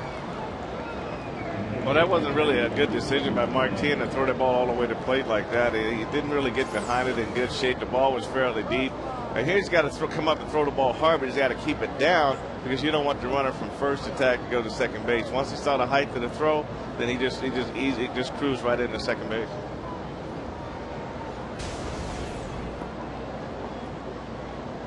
So second and third with 2 outs. And the batter is Victor Martinez, who singled in the first inning to extend his hitting streak to 23 games and then fly to the warning track in the third. If there's only a man on third, Ryan, you can do that. You can just air mail it and let it go. But when you got other men on base, you got to make sure you keep that throw down and try to keep those other runners from advancing to the next base.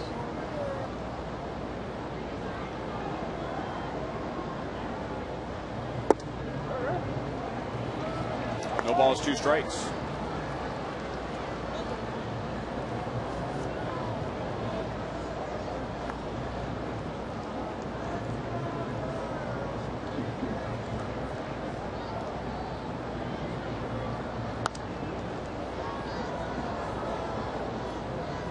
One thing the Royals have in Anthony LaRue is he has pitched in the big leagues before today. So the Royals had to call someone up from the minor leagues with Dusty Hughes' elbow acting up. And while we discussed at the top of the broadcast that there are some butterflies for LaRue because it's been a couple of years, not as many butterflies if this were a pitcher making his big league debut. Well, that is true. He is familiar with where he's at. And I think he wanted to probably just come out and just get ahead of the hitters and get through some innings and get settled down and just see how many innings he can give the Royals tonight and leave on a positive note. But I think Greg Gibson's really affected his outing today. I really think he's taken him out of his game.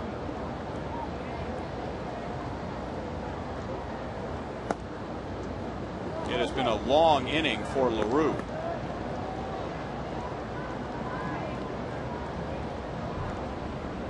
But the Red Sox scoring 3.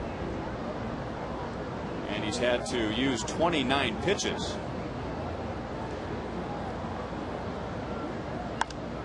Number 30 has popped up. Olivo back of the plate, but Butler calls him off coming down from first. Red Sox send 8 to the plate and score 3.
Anthony LaRue has given up 4 runs, 2 of the runs unearned. And Clay Buchholz did a lot of sitting around as the Red Sox scored 3 in the top half of this inning. LaRue threw 30 pitches. Trey Hillman was ejected, so that was a long top of the 4th. You'll get Billy Butler, Mike Jacobs, and Alberto Callaspo. No balls, 2 strikes. Billy singled in the first inning. Mitch Meyer at first running, went to third. So the Royals in the first had runners at first and third, 1 out. Buchholz struck out Jacobs, got Callaspo to ground out. And now Buchholz has retired 8 straight. Right to Pedroia. So 9 in a row, 1 down in the 4th inning. Coming up tomorrow is the last Fireworks Friday of the year, presented by Hy-Vee and Pepsi. Royals and the Minnesota Twins at 7:10. Robinson Tejeda will be starting against Carl Pavano, who's won 12 games. And after the game, a fireworks spectacular.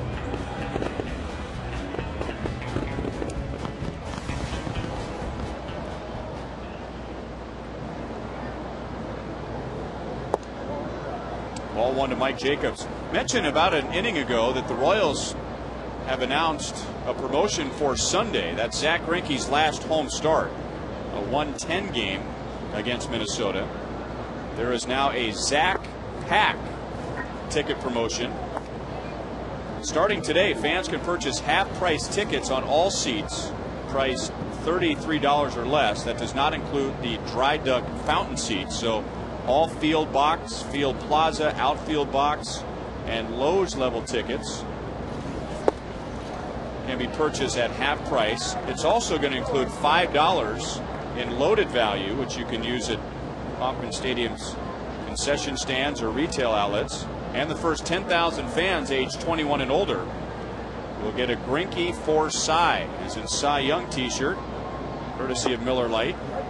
And we want to remind you that that game is not televised. And depending how the Royals put the rotation together, Zach's final game of the year may not be televised in Minnesota. So here's your last chance to see Zach in person. And the national media is starting to warm up to Zach winning the Cy Young despite a low overall win total. 7 strikeouts for Buchholz. That's the second time he's gotten Jacobs. 2 down in the 4th inning. Well, you're right, Ryan. I definitely agree with that. I've gotten a couple of calls from national writers that follow other teams, but you know, asking about Zach and do I think he's qualified for the Cy Young and things like that. So when they start asking questions like that, you know, what are your reasons? Why do you think? And I think those are all positive signs that lead that. I still believe he needs one more win, though. Ball 1 to Callaspo. Zach at 15. The league leader is CC Sabathia. He has 18. Scott Feldman of Texas has 17. And there are 3 16-game winners, including Josh Beckett, who won last night. So Zach with 2 more starts, both against Minnesota, so he has a chance for 17. So come on out Sunday afternoon. A great deal. Half-price tickets, a free T-shirt, $5, and concessions.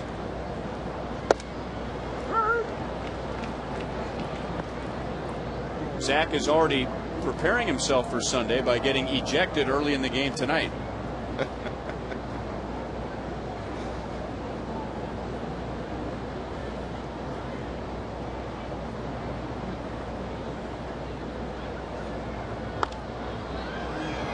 To left field and right at Jason Bay. So Buchholz just rolling along. He has retired 11 in a row.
And Greg Gibson has been really in the center of all the things that have gone on with the ejection of Zach Greinke and manager Trey Hillman, and also warning both benches on a curveball that almost hit Mike Lowell in the helmet. So some reaction, some overreaction, in my opinion. But I think that in Zach's case, I think that was a good ejection for Zach. I just think it's good to see him fight for his pitcher on the mound. That LaRue on the mound hadn't pitched in a couple of years, and some pitches were pretty close, and Zach felt that he was being squeezed on some pitches. So it was nice to see him stand up and fight for his teammates. Jason Bay was the only Red Sox hitter that didn't bat in the 4th inning as the Red Sox scored 3. One of the runs was unearned because of a Betancourt error. And Bay down on strikes for the 154th time this year. Second strikeout for LaRue, and once again, here's Joe Goldberg. Well, you guys have been talking about Zach Greinke and the possible Cy Young, his biggest competition. Well, there are a few of them, CC Sabathia, and then the other two are pitching tonight. Justin Verlander, so far 7 innings pitched, 7 hits, 2 earned runs, 2 walks, and 11 strikeouts for the American League strikeout leader. Felix Hernandez, 7 2/3 innings, 7 hits, 4 runs, 3 earned, 2 walks, and 10 strikeouts. Hernandez, who is maybe thought to be the second place contender at this point behind Zach, is in line for the win in that game. His ERA as of right now has gone up from 2.45 to 2.49. Guys, just foul. 0-2 on David Ortiz, who had a long home run his last time up. He has homered in back-to-back games in this series. Well, just a few weeks ago when Zach was at 11, 12, and 13 wins, he had great numbers across the board, but there are many voters who, first of all, won't give the award to a team that's in last place, or maybe more generally speaking, a non-contending team. And then there's a certain win threshold that certain voters just will not consider if you're below the threshold. And once Zach gets to 16 wins, if he's able to beat Minnesota in one of his last 2 starts, or maybe even 17 if he's able to win both, well, now it's not such a stretch to give the Cy Young Award to a 17-game winner. Well, I agree with that one, Ryan. I think that one more would definitely take away the fact that, well, no one's ever won it with less than 16 wins, and that'll put him there. So he's really knocked down every obstacle they put in front of him. So far, he's knocked it down. They say, well, you haven't faced Boston and then in New York and some of the teams over 500. So he goes out and he beats Boston. He knocks that out of the way. Now he's just got to get that next win, and I think that puts him right in line for the Cy Young. I think there's, in my opinion, I think he's more than earned it. But like you say, you got those writers out there, the voters out there who stick by these little marks and they go by them. And you know, being Sabathia, being with the Yankees, that's always going to be one you got to contend with. And but it's nice to see Verlander and Felix Hernandez, all those guys in there too. So there's a good mix of pitchers in there. But Zach has knocked down everything that they put in front of him. LaRue's pitch count brought to you by James B. Nutter and Company. So moving up on 100. 2 walks, 2 strikeouts. One of the walks was to Mike Lowell. And LaRue almost hit Lowell on the bill of the helmet with a curveball last inning. And that's when Greg Gibson issued the warning. Trey Hillman came out and was ejected. And you may have noticed earlier in this plate appearance that LaRue pitched up and in near the chin with a fastball to Mike Lowell, but nothing happened. And I just like the old-fashioned way the players can tell. The players have a better feel for what's going on in the game than the umpires in terms of whether there's bad blood or whether you're trying to hit someone intentionally. They have the best feel for that of anyone on the field. So if Mike Lowell didn't react in a negative way, then why would Greg Gibson act in the fashion that he did? Hit a mile, but it hooks foul. Well, you guys weren't perfect, Frank, but the players had a pretty good track record of policing themselves. One guy gets hit, another guy gets hit, it's all done. No warnings, no ejections, issue over. Well, that's how it was handled back in our day. I mean, the players really controlled it, and I think that it doesn't get out of hand unless you let it get out of hand. You know, if you get your one shot and it doesn't happen for you, you got to call off the jam, and that's it. You can't keep going back to the well, and eventually you're going to create a problem for your whole ball club. But I think today, with the salaries of the players, the umpires react a lot faster. And we had Bob Watson on earlier in the year, and he said that the same thing. In our day, the players controlled everything, but now with the amount of money these guys are making, then it's on him to levy these fines a lot quicker and a lot heavier because of the salaries of the players. Now, it happens rarely, but tonight was an example of, if Greg Gibson, and this is my opinion, Greg Gibson does nothing, Mike Lowell understands he wasn't throwing at him. I think the Red Sox understand he wasn't throwing at him. Lowell, if anyone questioned it, could go back to the dugout and say, no, it was a breaking ball. Nothing happens. There might be an ooh or an ah from the fans. But now, warnings, ejections, now you've injected an issue into the game. Well, you've taken away maybe something from that pitcher on the mound. Maybe the inside pitch is his pitch. Maybe he needs to pitch inside to be effective. So you pretty much have taken him away from that. Now you put him out over the plate to the outside part. So he's afraid to throw the ball inside, that the umpire, because now it's at the umpire's discretion whether you are trying to hit the batter or not. So that's where I see it hurts. I see where, in my opinion, that's where it took LaRue out of his game because of the delays and all the other things associated with it. Jesus coming up short on a dive. Lowell will be held at third. Kochman may have lost an RBI with Lowell's sore hip. Second and third, 2 down. That's Kochman's second hit of the game. And out comes John Gibbons. So the Royals were hoping for 5 from LaRue, but he's up over 100 pitches. And he will depart with runners at second and third at 2 down. And Yasuhiko Yabuda coming in to face Josh Reddick.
Base, Casey Kochman at second.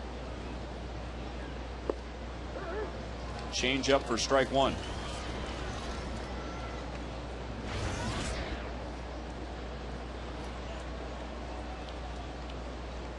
Reddick reaching on an error by Betancourt last inning, and that resulted in a run.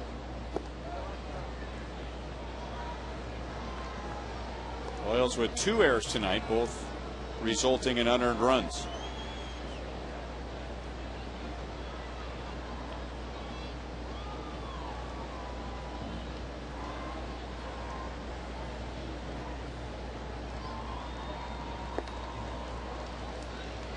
Little high, 2-1. 17th round pick of the Red Sox in 2006. To the big leagues this year for the first time.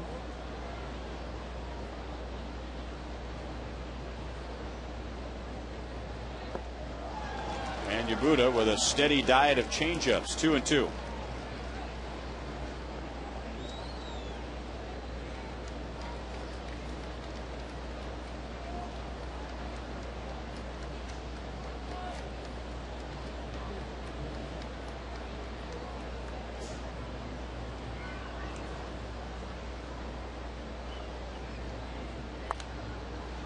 Second appearance in the series for Yabuda. He pitched on Monday in that come from behind victory. Lenny DiNardo gave up 8 runs in 5 innings. Yabuda pitched the 6th and he gave up a run, but that's when the comeback resulted. So Yabuda walked away with the win.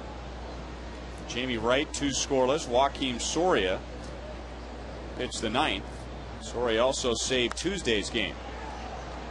Shallow center, Betancourt out, Meyer in. Meyer slides to make the catch.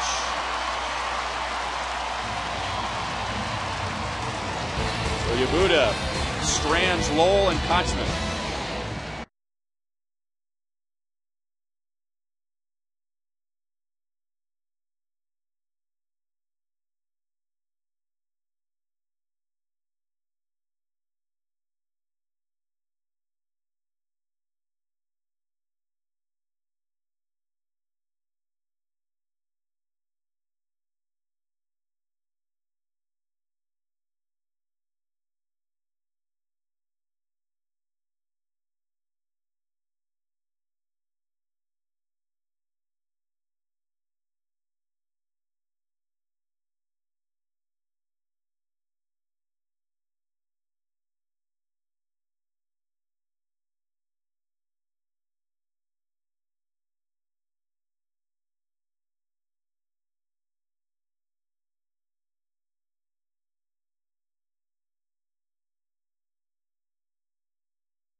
Rain was moving towards Kansas City. We had a light drizzle for a couple of innings, but no rain at the moment.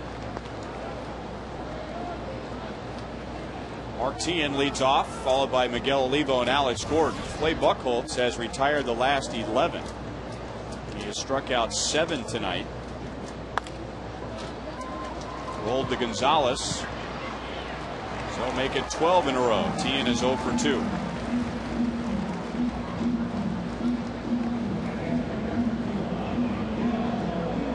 Tonight's Cabot Woodstain's legendary performance will take us back to 1976 on this date. George Brett goes 3 for 6 with a double.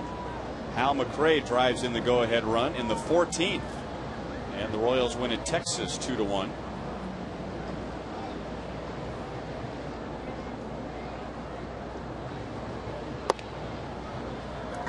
Ball 1 on Miguel Olivo.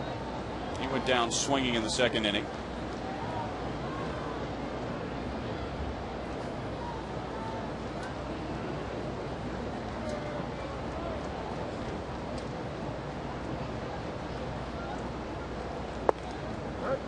1-1. By the way, Frank, you came into that game as a defensive replacement and played both second base and shortstop. What do you remember about that game? Well, I know that Witt put us up about 6 games in the standings, and that was our first year of winning the Western Division. And it really was that. I mean, that 6 games sounds like a lot. I think it was up 12 games at the All-Star break, and we ended up backing into the playoffs in '76. That was a team trying to win for the first time, and the Oakland A's were the perennial champions of the West. And we went out there for a 4-game series and only had to win 1, and we didn't win until the last game, and then we had to come home and only win 1 game against the Twins, and they swept us here, and Nolan Ryan beat the A's to put us in the playoffs. So that just shows you how tough it is to win that first time. And then we come back the next year, and then we win 102 games, and it just seemed a lot easier. I noticed when they were showing your retired number 20 that it is nestled in between the 1976 and 1977 banners. Talking about those 2 years.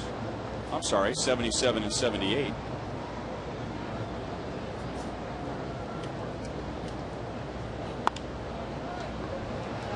Long throw for Lowell. Good throw. So that's 13 in a row retired by Buchholz.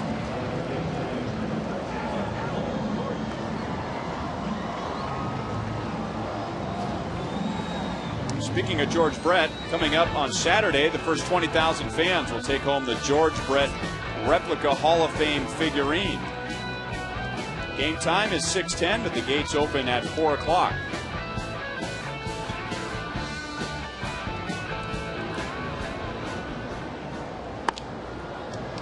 Alex Gordon through the right side, so that snaps the string. Alex is 1 for 2. The Royals' first base runner since 1 out back in the first inning.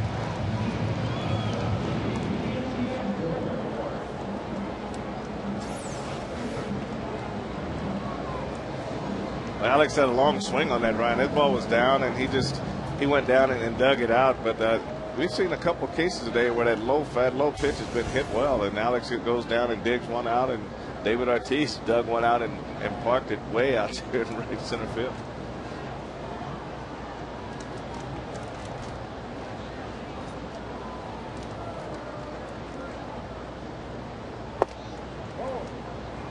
Ball 1 to Yuniesky Betancourt. Struck out on a curve in the 3rd inning,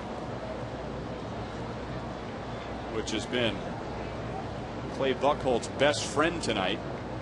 And Frank said at the end of the Royals' bottom of the 4th inning off air, I can see why this guy threw a no-hitter. He's got a very live fastball. I mean, it just he can drive that thing down to the bottom of the zone and with movement, and that's where he gets his ground balls. And then he's got that good changeup, and that one of the better curveballs I've seen all year. Just 12-6, just dropped straight down under the bats of the Royals hitters.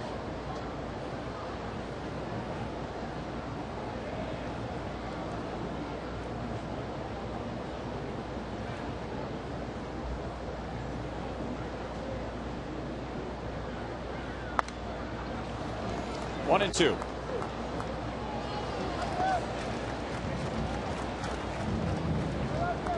Chris DeReicher frustrated he didn't make that play next to stadium announcer Mike McCartney. That ball was coming in pretty hot.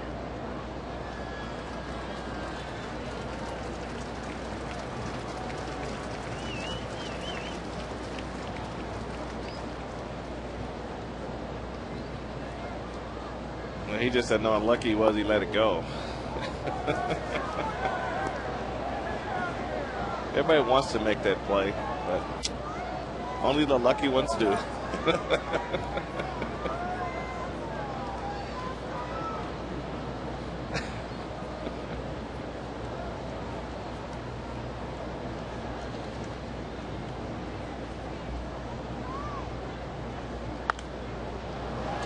Into left field. Well hit, and Bay in front of the track for the final out. 4-0 Red Sox at the end of 5.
for arguing that warning. Coors Light Freeze Can brought to you by Frost Brewed Coors Light, the world's most refreshing beer.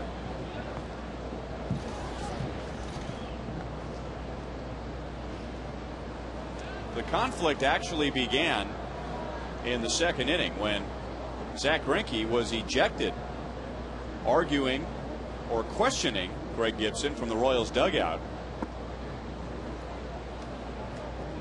And then after David Ortiz homered against Anthony LaRue leading off the fourth inning, the second pitch, not the first pitch after the home run, the second pitch was that curveball that just got away from him.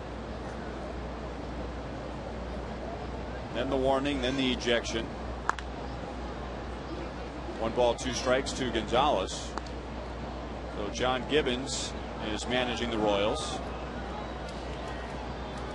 And the Royals have not played well tonight. They have committed 2 errors on defense. So of the 4 runs that LaRue allowed, 2 were unearned.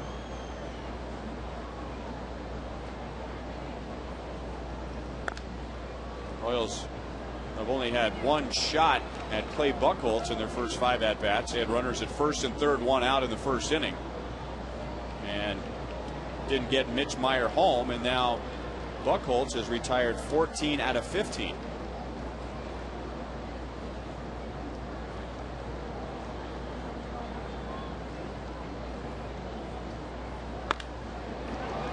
Pitch was up right where Olivo wanted it, and Gonzalez is 1 for 3.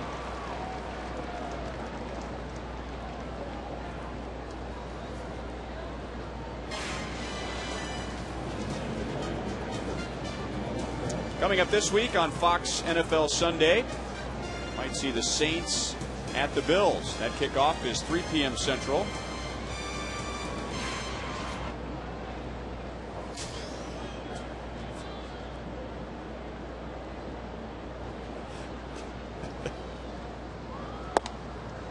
How was that, Frank? Was that pretty smooth? Oh.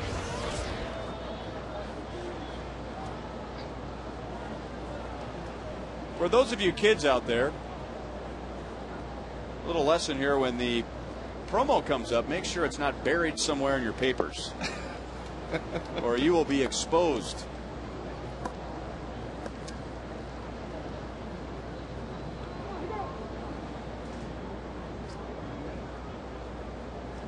Jacoby Ellsbury is 2 out of 3. A couple of singles, a run scored, and a stolen base.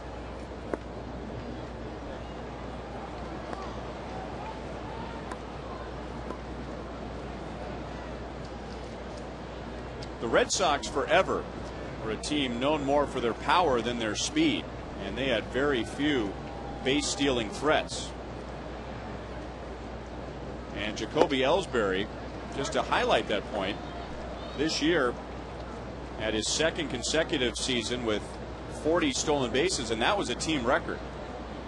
And when he stole his 55th stolen base this year, that was a team record for an individual season.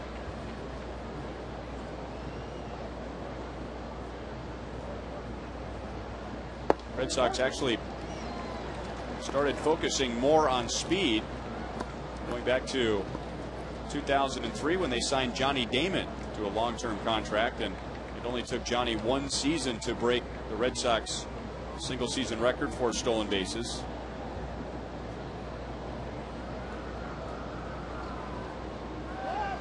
Gonzalez runs, Ellsbury is out, and the throw goes into center field. That'll be the 3rd error tonight for the Royals.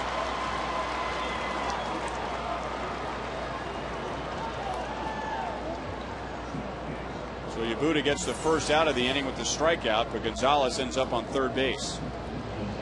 Well, that's one of those cases right there where the fielder's late getting to the base, and Miguel Olivo's throw did tail toward the right field side of second base, but you just got to get there and be able to go one foot on the other side of the base and still make this play.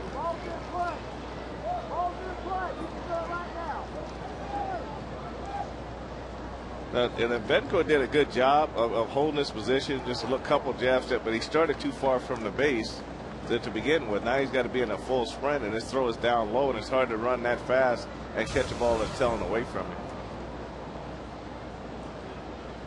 Now, you ask Miguel Olivo, that ball's got to get caught.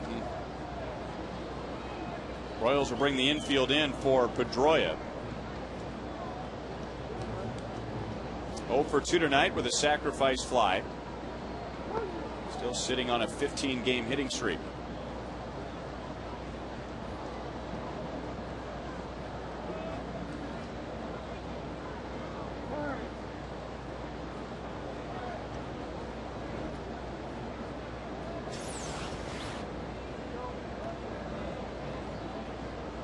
Whoa. Oh, boy. Never touched second base. No one picked that one up. Oh, yes, he did. There you go. He's got it right there. Okay.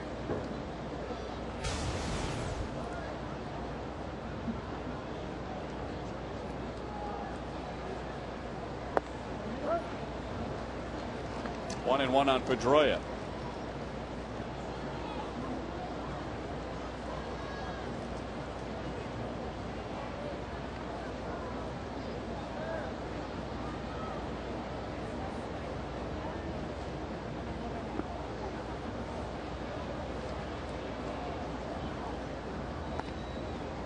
Yabuda getting the final out of the 5th inning for Anthony LaRue, who went 4 2/3 in his Royals debut, giving up 4 runs. 2 of those were unearned. And depending on what happens in this inning, Red Sox could be on their way to scoring their 3rd unearned run tonight. Driven into left center field. That is down. It's 5-0 Boston. Pedroia has a 16-game hitting streak and his 46th double of the year.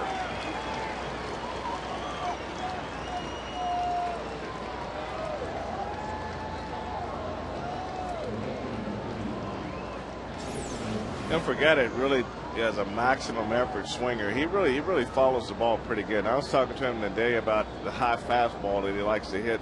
He hits as well as anybody, and I said, how do you make this happen? He says, well, when it's up, I just try to get on top of it. And we talked a lot about guys being able to manipulate their swing, don't have that one groove swing.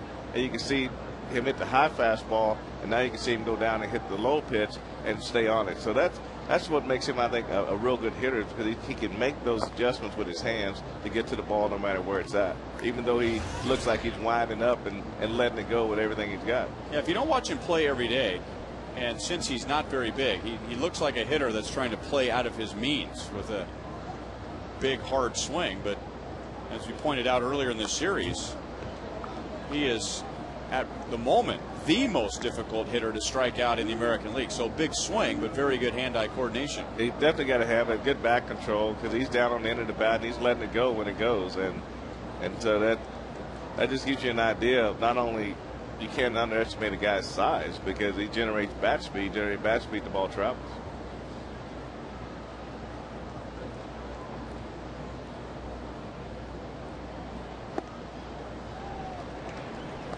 One and two on Victor Martinez, who singled back in the 1st inning, extending his hitting streak to 23 games. So he is 4 away from tying Ichiro Suzuki for the longest in the American League. Suzuki 27 early May to early June. Ryan Zimmerman of the Nationals had a 30-game hitting streak. That's the longest in the majors. 2 balls, 2 strikes.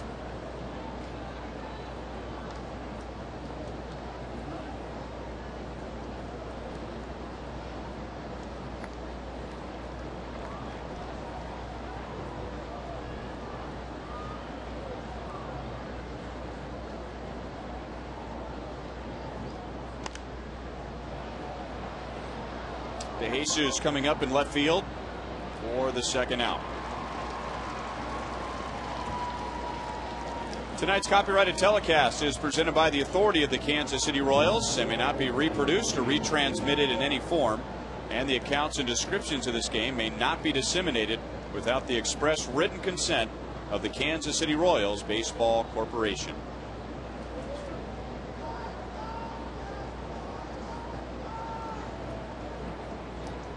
So Pedroia at second for Jason Bay, who's hitless in 3 at-bats.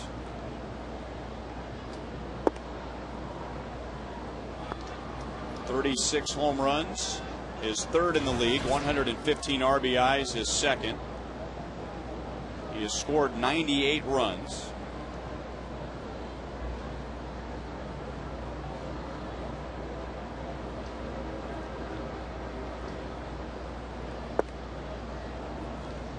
But perhaps the most impressive numbers for Jason Bay will be what he collects this offseason as a free agent.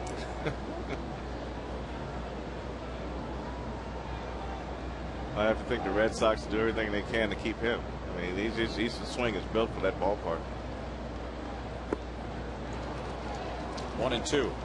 And you hardly ever talk about or even remember that he was the one who replaced Manny Ramirez in left field last year. I mean, that is just ancient history. And Jason Bay, they say, is a great teammate. We told you at the beginning of this series about over the weekend in Baltimore, he had flu-like symptoms and missed the Friday and Saturday game, and then had an IV hooked up to him before the game on Sunday, before forcing Terry Francona to put him in the lineup.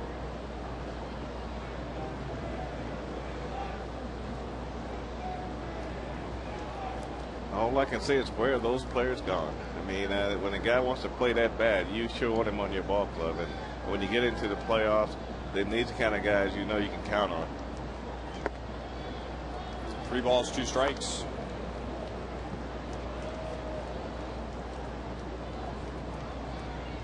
Pittsburgh Pirates this year, with their 17th consecutive losing season. That's the most of any major sports team in the United States. And Jason Bay played in several of those seasons, now on a winning team. So he has seen both sides. He has seen being a very good player on a bad team, the old big fish in a small pond. And he's still a big fish now, but in a much bigger pond, and enjoying being part of a team, part of a winning team. And Red Sox people think that that has had such an impact on him that they feel like they're the front runners to get Jason Bay to sign with them as he explores free agency this upcoming offseason. 0-1 on David Ortiz. Back in the 4th inning, he did this. He just went down and just dug this ball out, hit it with one hand, actually, Ryan, and got it over the right field wall for a home run. And I think he just, maybe he's a better low ball hitter than we thought, but I tell you, he just went down and just got the fat part of the bat on it, got extension with his lead arm, and the ball leaped off his bat.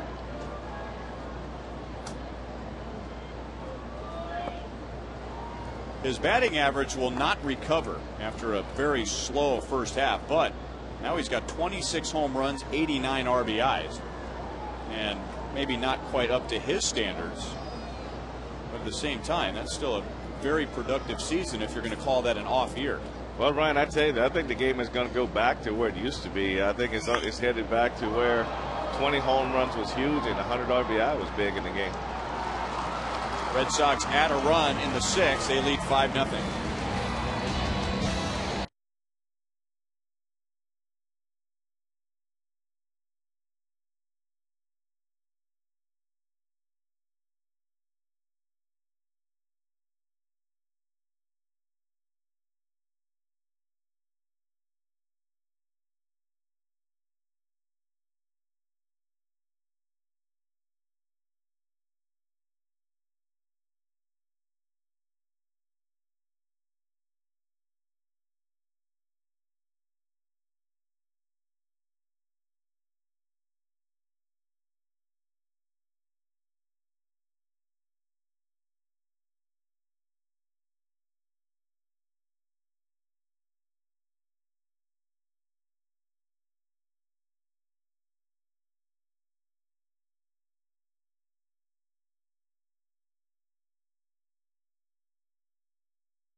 From Independence, Missouri.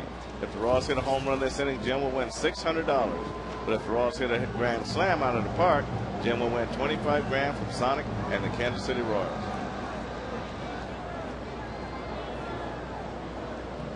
Royals with just 3 singles against Buchholz in the first 5 innings.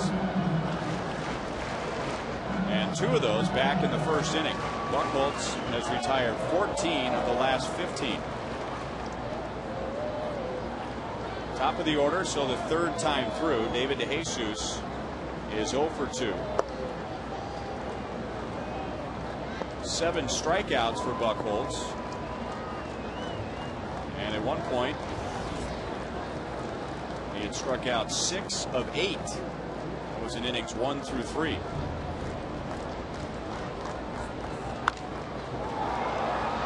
Center field, and Ellsbury is there. One down in the bottom of the 6th. DeJesus is 0 for 3.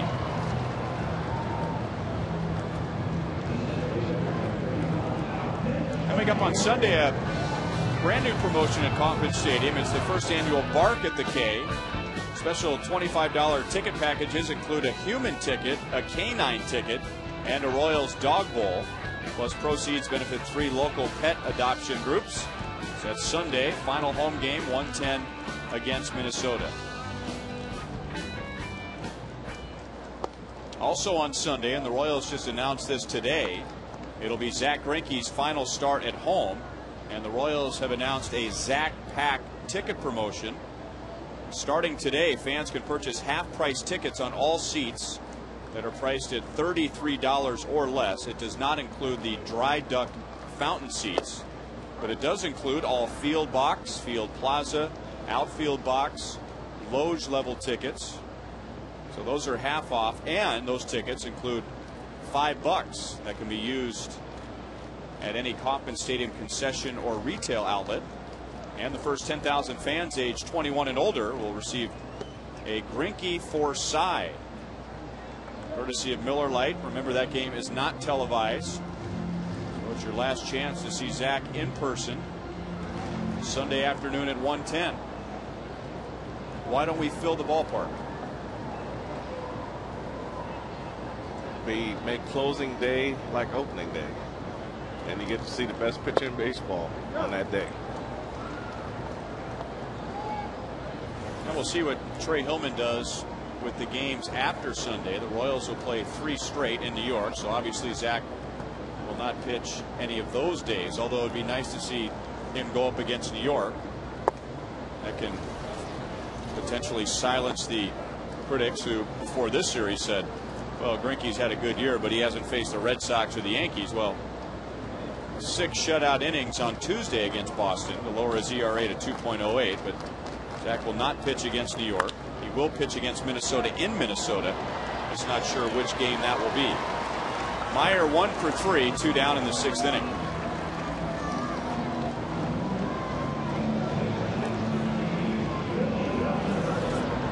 Our next broadcast in high definition will be tomorrow night. Brought to you by Time Warner Cable, where HD is free with digital cable. 7:10 first pitch. Royals live with Joel and Split at 6:30. And Robinson Tejeda, who is really on a roll since moving to the starting rotation. He'll be making his 5th start and going up against Minnesota's Carl Pavano, who has won 12. Apparently that got a piece of Billy Butler.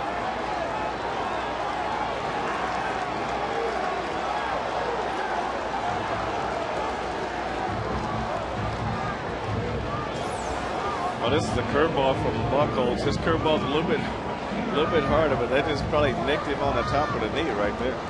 And as you can see in the replay, Billy did everything humanly possible to get out of the way. Yes, he did.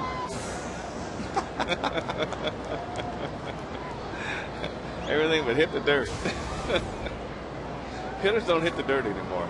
I mean, we used to get fastballs thrown in around the letters, and you just hit the dirt. You know, just roll out, hit the dirt, you're done. But the guys today refuse to hit the dirt, so they get hit on the shoulder, they get hit on the back of the hand, on the arms, everywhere else. And there's ways to get out of the way of pitches. They just don't practice them very well.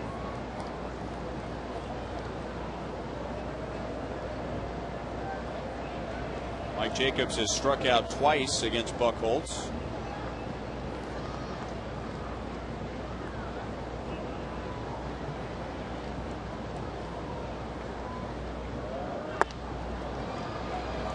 One and one.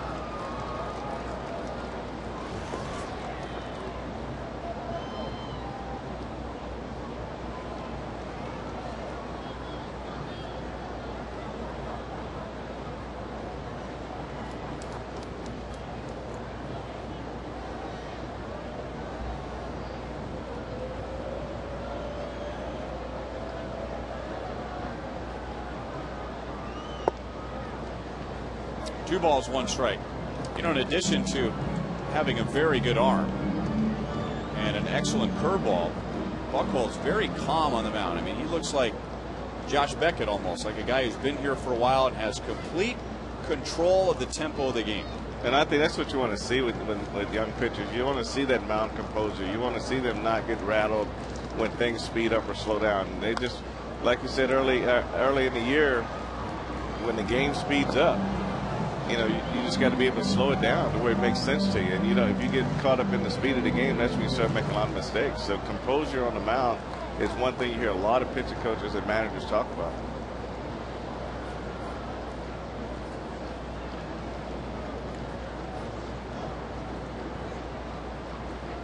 He just shook off 5 pitches. How many pitches does he have? 3 did I know? Well, he has struck out Mike Jacobs 3 times tonight and 8 Royals overall.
Seventh inning, 5-0 Red Sox.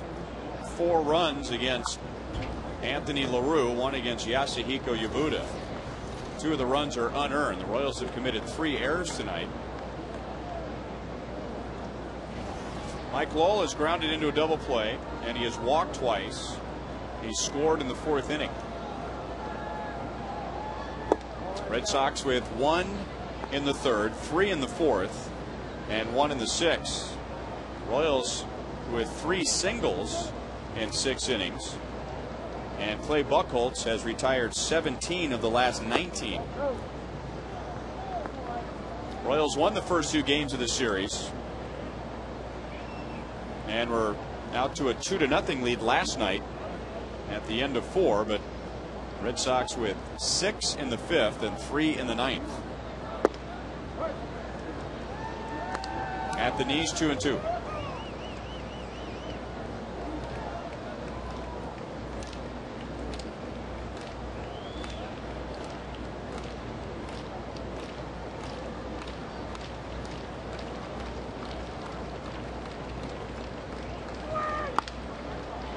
into center field for a hit, and that's Lowell's first of the series.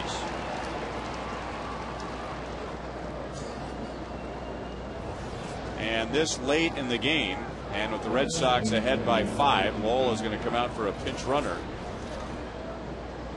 And veteran infielder Chris Woodward will take over at first base.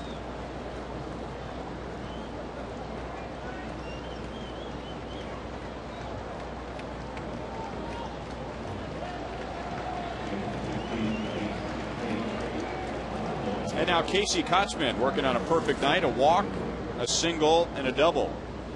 And like Lowell, he scored a run back in the 4th.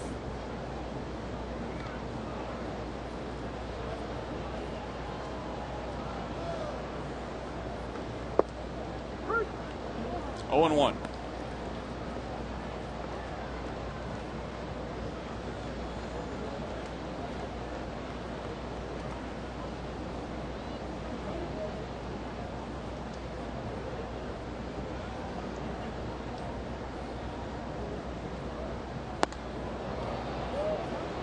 One and 1.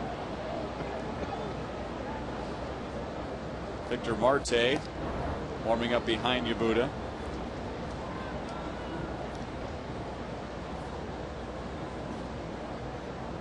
Marte with 2 scoreless innings last night.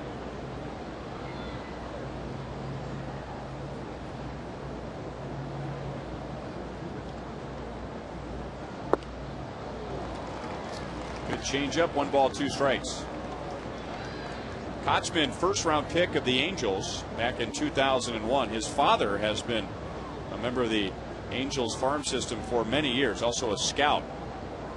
And many of the Angels prospects and now young stars in the major leagues that are from the state of Florida or the Southeast, Georgia, that neck of the woods, signed by Tom Kotzman.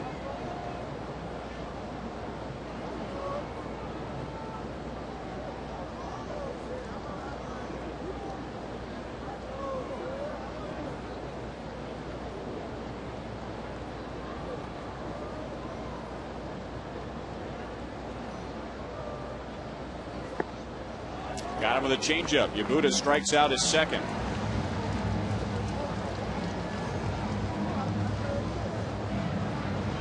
But when you keep the ball down and you can change speeds, and you're gonna get some strikeouts. And that changeup just went down. It ran away, and that's what you wanted to do.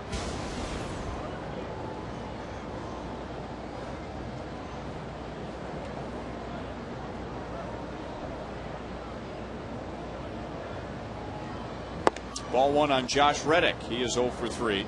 Reached on an error in the 4th inning. Committed by Yuniesky Betancourt, which resulted in an unearned run.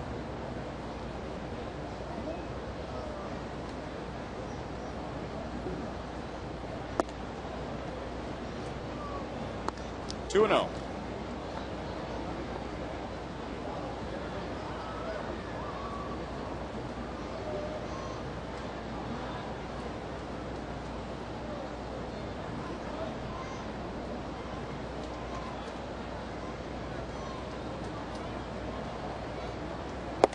Talking to Josh Reddick before the game tonight, we were discussing Carlos Fablis, who was his batting coach in A-ball last year, and talking about how he's made an impact on Josh's career. And he also talked about his father, who was his coach all the way through high school. And his father was badly injured working for the power company. He was electrocuted and lost half of his left arm and 2 fingers from his right hand. But still was able to get Josh out there, taught him how to hit, taught him about the game of baseball. And big smile across his face when he talked about his father, Kenny, who didn't let that tragedy get in the way of passing on his love of baseball to his son. And now here's Josh for the first time in the big leagues. Wow, what a start.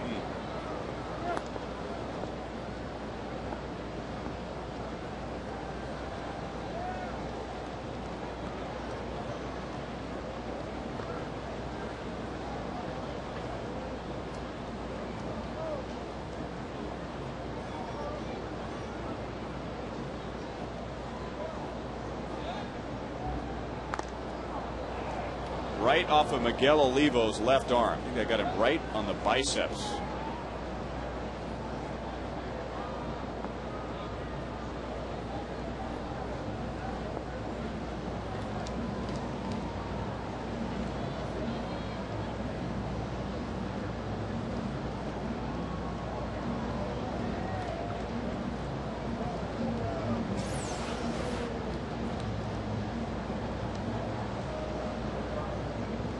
They either got him on the left arm or maybe right inside the left knee.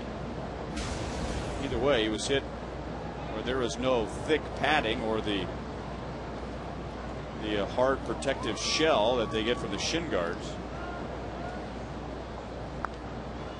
And Reddick's still alive.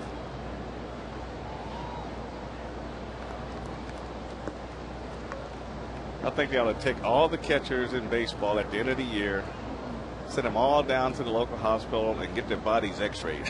Because they've taken a bunch of balls off their bodies through the course of the season. I mean, that was a solid blow. And it's just, all they can do is just sit there and just wait for the pain to go away. On the inside corner, Yabuta has struck out 3.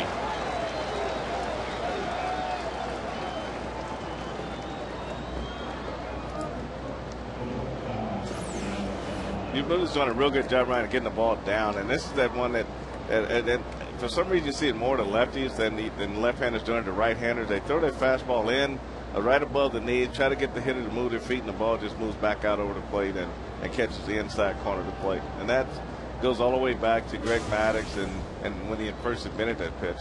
And now guys are throwing it, but they're throwing it a lot harder. Alex Gonzalez 1 for 3 with a stolen base, and then went to third on a throwing error by Miguel Olivo. That's the second stolen base for Gonzalez in back-to-back series, and that is notable because over this past weekend Gonzalez stole a base in Baltimore. He had gone 275 games without a stolen base going back to his first tour with the Red Sox, and that was the longest drought in the major leagues. Now, that's kind of boring when you're a shortstop. Yeah, is that, you might expect that from a catcher or a designated hitter. You figure you get a stolen base on a hit and run or back end of a double steal or something during that time, but he's been leading a pretty boring life in baseball. To Betancourt, who goes down to a knee just to make sure, and the force at second. Stretch time at Kauffman Stadium. Red Sox in front 5-0.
Has retired 17 of the last 19.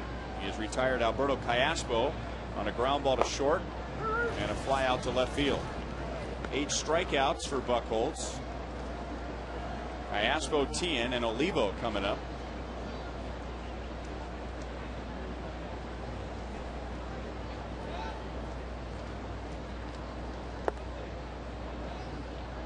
Only one threat for Buchholz, and that was very early. With 1 out, Mitch Myers singled. He was running on a 3-2 pitch when Billy Butler singled to right. So first and third with 1 out. But Mike Jacobs struck out looking, and Iaspo grounded out, and that's it. Left field, Jason Bay, who has not committed an error all year, makes the play for the out.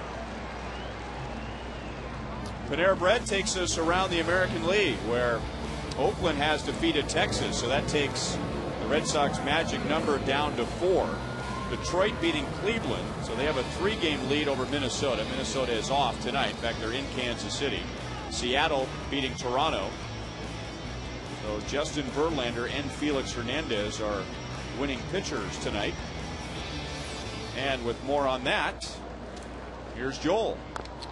Well, guys, both getting their 17th wins on the season. Felix Hernandez going 8 innings, 7 hits, 4 runs, 3 were earned, 2 walks, and 11 strikeouts. His ERA now is at 2.49. Of course, Zach again at 2.08.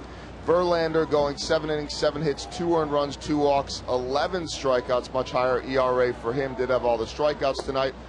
Of course, guys, neither of them faced the Yankees or Red Sox, so it didn't count. By the way, the game that counts twice, Sabathia faces the Red Sox on Saturday. So if he wins, that counts for 2 wins. I'm just making it up as I go along.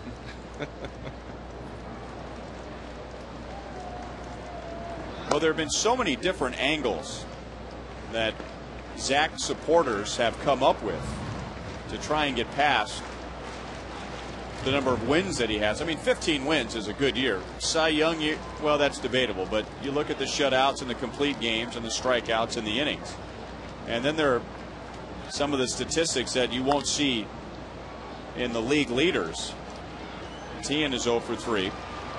One of them that we've gone over several times, 6 times this year, Zach has had a start where he has allowed 1 run or less. 6 times.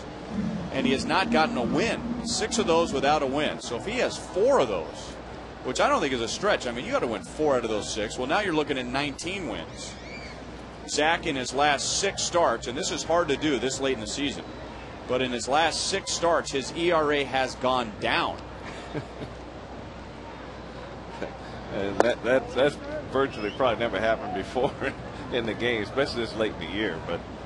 But it just gives you the idea that he came out from day one committed to controlling what he can control, which is the mound, and he's done that. The amount of runs he gets, he has no clue about that. How the defense is going to play behind you, you can't control that. All he can control is what he does on that hill, and you go back at those 6 starts with 1 run allowed. I mean, that's his whole season right there.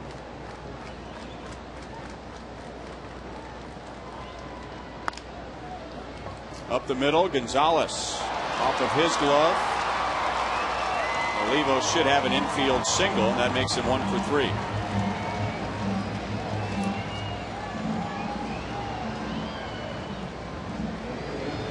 See, a lot of times, Ryan, these balls here, they should be caught, but a lot of the infielders there are trying to position themselves to make the throw before they catch the ball. And Gonzalez is trying to get his body angled so he can spin and throw to first rather than run through, catch the ball, and see what happens after that. So he actually pulled himself away from that ball. So that's only 4 hits for the Royals, all singles. Alex Gordon has one of the hits. He singled back in the 5th inning, and that snapped a stretch of 13 in a row retired by Buchholz. I have also heard, I haven't seen it on paper, and it's not a complete scientific examination. However, it has been presented to me that if you were to exchange run support, if you gave Zach Greinke CC Sabathia's run support, and you gave Sabathia Zach Greinke's run support, Zach would be 23-3, and Sabathia would be 9-11. Oh my goodness! But you just wonder how much the voters look at something like that, or if they even care about something like that. Well, you definitely hope they care, because this is a year that's hard to repeat. And when you go out and you dominate the way he's dominated this year, you only hope that you get another year like that in the near future. But I mean, the way he came out this year, determined to be the best pitcher in the American League, and statistical, he did it. Wins and losses, probably not.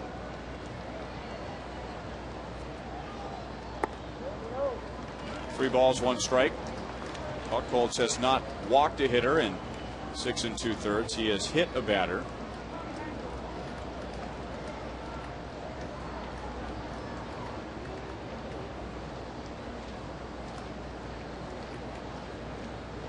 Buchholz has not lost a game since August the 13th. That might be the hardest hit ball for the Royals tonight. So Alex with his second hit, 2 on, 2 out.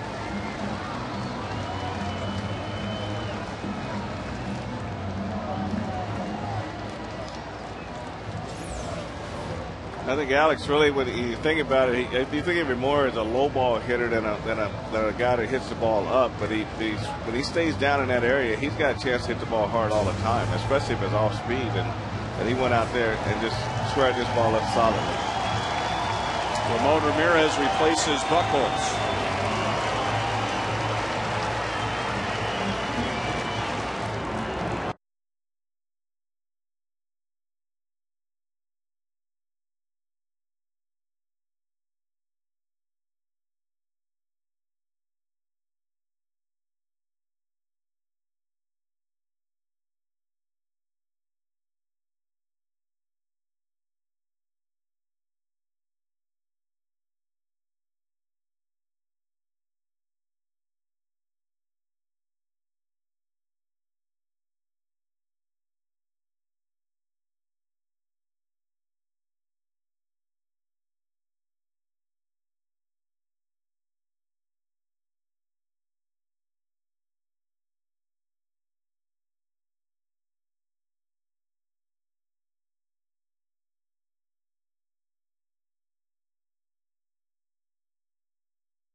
Ramon Ramirez, who has pitched very well in 64 games for the Red Sox, holding the league to a .227 opponent's batting average. With 2 outs, nobody on, the Royals getting back-to-back hits from Olivo and Gordon. So Ramirez needs to get Yuniesky Betancourt.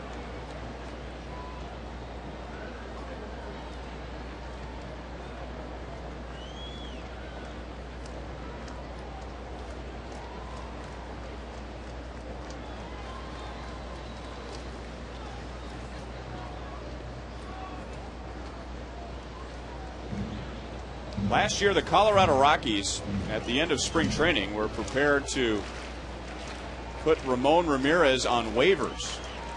So the Royals cut a deal with Colorado and acquired Ramon for a player to be named later, which eventually became Jorge De La Rosa.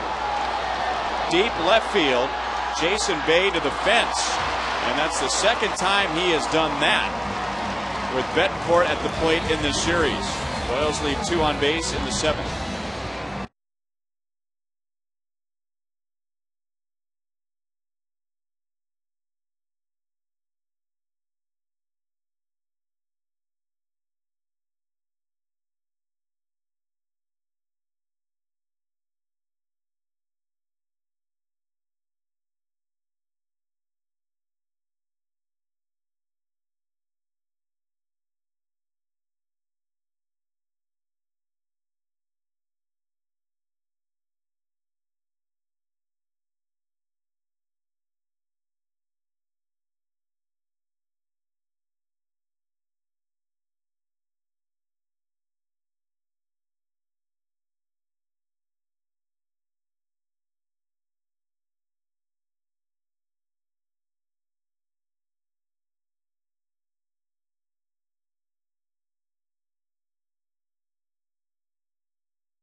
So the former catcher turned third baseman, turned left fielder, turned center fielder, has played very well for the Royals at all three outfield positions. Kyle Farnsworth takes over in the 8th.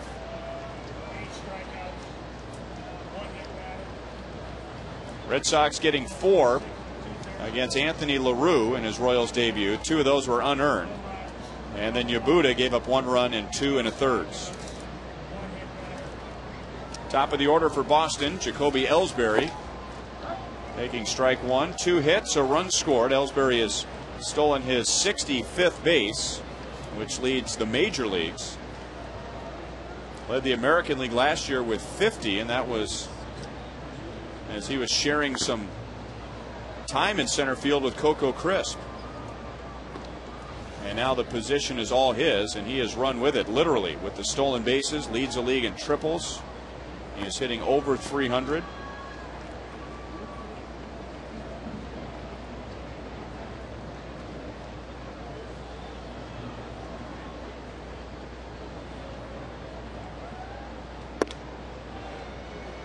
Thought about it. 1 ball, 2 strikes.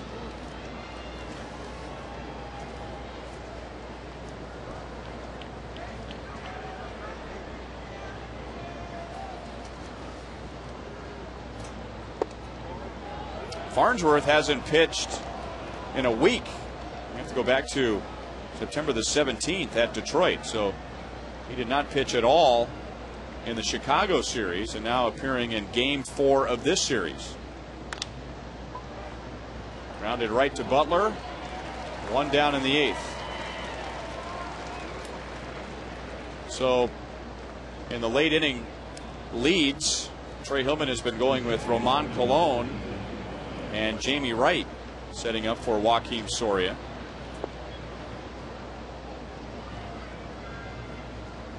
Dustin Pedroia has driven in 2 runs, giving him 67 on the year. He has doubled in the 6th inning, stretched out his hitting streak to 16 games. Well, Farnsworth has made some adjustments to his delivery, not just delivery, but his pitch repertoire. He's sacrificed a little speed to try to get some movement, a 2-seamer coming over, and he's throwing a little bit of cutter now in there. So he has done better since he's gone strictly away from fastball and slider. 2-hit game for Pedroia, who was already hitting .425 against the Royals before tonight, which is the highest average of any active major leaguer. Well, just staying right up the middle, and it's balls by Farnsworth before he finishes follow through, and that shows you how well that ball was hit, even though it was a high hopper through the infield.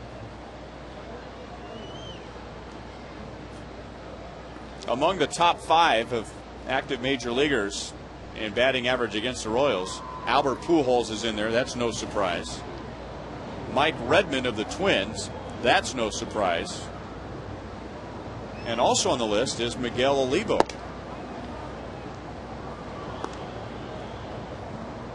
A couple of years ago, when the Florida Marlins were here in town for interleague play, Miguel had a huge series, and after the series was complete, Marlins manager Freddie Gonzalez joked about somebody getting one of those little small replica stadiums and putting it in his locker, so no matter where the Marlins were playing, he would be somewhere close to Kauffman Stadium.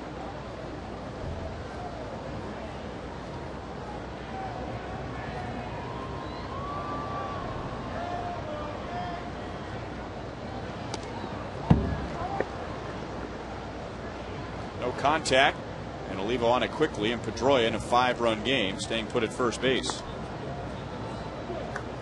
Martinez singled in the 1st inning. He has a 23-game hitting streak.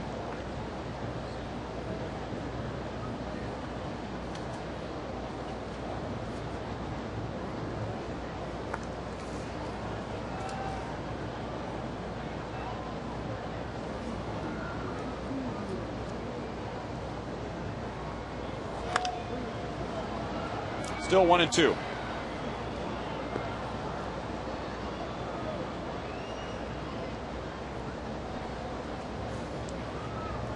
$20,807 here tonight. final game of this series. And we should get an increase in attendance tomorrow with Minnesota coming to town and the Twins still in it in the Central. And many Minnesota fans enjoy taking that drive down I-35. Second hit for Martinez. Pedroia holds at second base. So first and second, one out. It's a weekend series.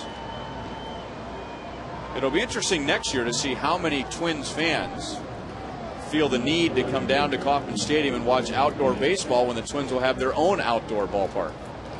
Ooh, that's going to be a tough one there. And unless it's just like a road trip. You know, the weather does get a little better here earlier outside than it does in Minneapolis. So it may be tempting to still make that trip. So it may be ingrained in some of the people now that this is our family trip for the summer and just go ahead and do it anyway. And now you have to wonder how many Royals fans are going to make that trip up to Minneapolis to see the new stadium once the weather gets once you get past June 15th. Maybe. That's an excellent point. I mean, people want to spend the summer outdoors, and Minneapolis is a much easier drive than you would think. I mean, it's just right up I-35, anywhere from 5.5 to 6 hours from Kauffman Stadium. But to go to Minneapolis and watch baseball indoors doesn't sound very exciting. But Twins with a beautiful brand new outdoor ballpark next year, and I'm sure those tickets will be hard to come by after all those years of the fans and the organization clamoring to get back outdoors again.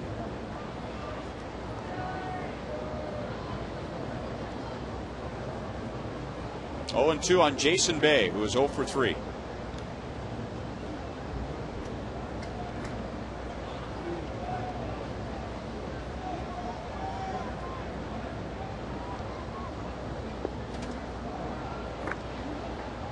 Olivo is on it, and the runners hold with the score 5-0.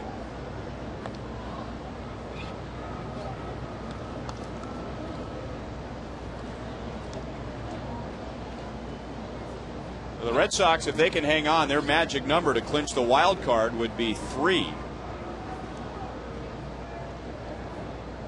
From here, the Red Sox head to New York in their final 3 games with the Yankees. And then they finish at home with a 7-game homestand against Toronto and Cleveland.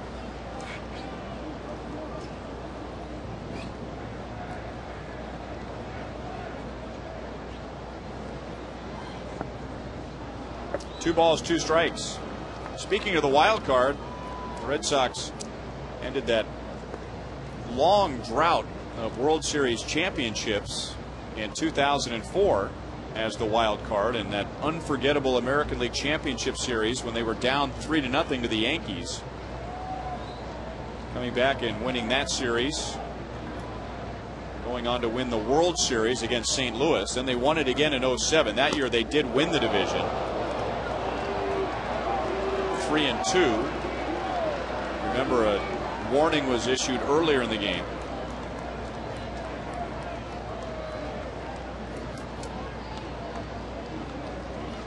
Now that comeback against the Yankees, I mean, that was just unbelievable, though. I mean, just to watch that was, you know, that means just 1 game, 2 games, 3 games, and all of a sudden you hit the final game. I mean, that held you right in your seat that entire playoff series. No, it's really been an uphill battle both times the Red Sox won the World Series. At least their world championships since the invention of electricity. But they were down 3-0 to the Yankees. They were down 3-1 to the Indians. Remember that? The Indians were just 1 game away from going to the World Series, but Terry Francona's team rallied back and then beat up on the Rockies.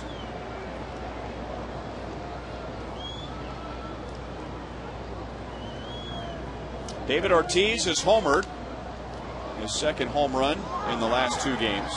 And speaking of the Twins, David Ortiz had a memorable game back in 2001 with Minnesota. Broke his right wrist on a slide in the 5th inning at home plate, stayed in the game, hit a home run in the 8th inning, and it wasn't until after the game that he realized that his wrist was broken, but broke it in the 5th hit a home run in the 8th. X-ray after the game, and before the evening was over, he had a cast on his right wrist. The next year would be his final year with Minnesota. Hooked on with Boston in 2003, and now he has the most home runs of any DH in baseball history.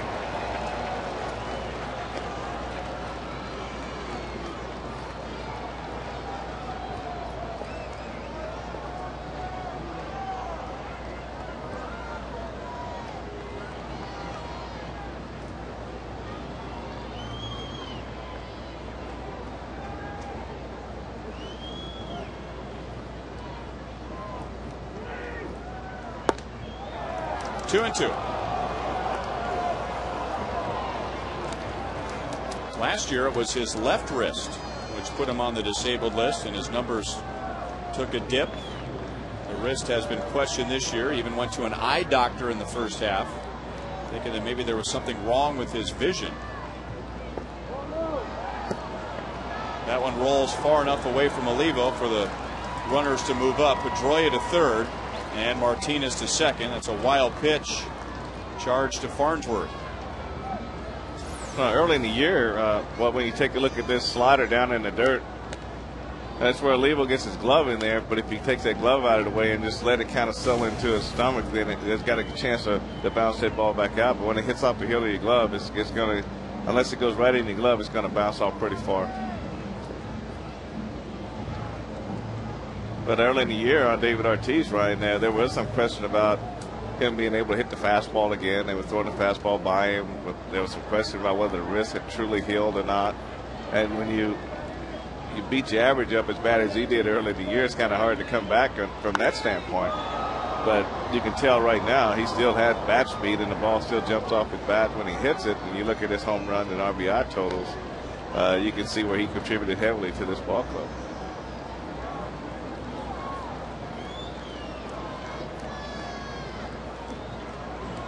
.236 batting average with 26 home runs, 89 RBIs.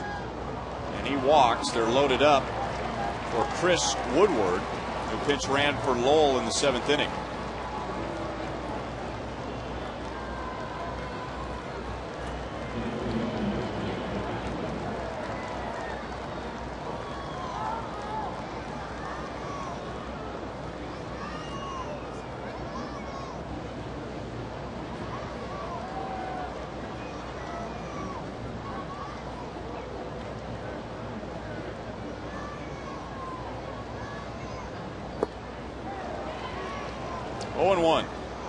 With one out, Pedroia and Martinez singled, and with 2 outs, the walk to Ortiz.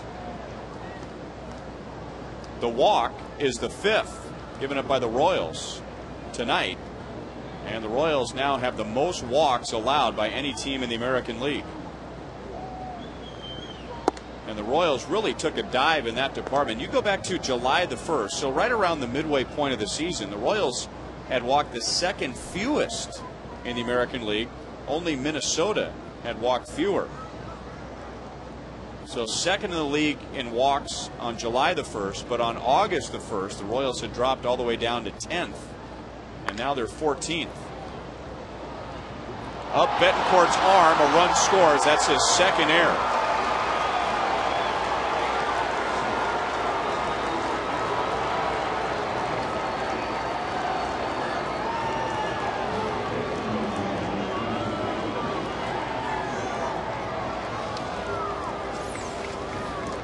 You know, a lot of times, Ryan, when you hear me talk about when a runner on second base and a shortstop comes in and tries to catch the ball on a run like that, the ball gets by, the runner on third scores, now you got the second runner has a chance to score. You got to come in and you got to sit down on that ball. You got to get in front of that ball and try to make that play that way. Unless you got you a high hop that you know is truly going to be one that you can take in that fashion, you got to get in front of the ball, go through the ball, and try to make the play at first base.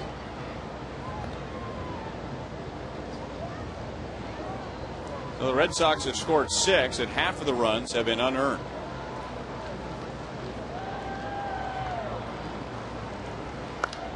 And with the 4 errors tonight, that gives the Royals 109 this year. Only the Chicago White Sox have more at 111. Now, a couple of ugly stats that can really cripple a team: walks and errors. 2-1 to Kochman.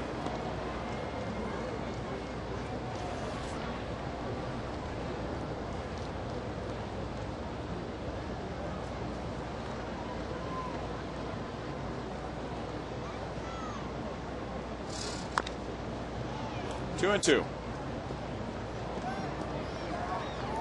Ryan, only all errors and walks do is keep you playing all night. That's what they do. They never get you off the field.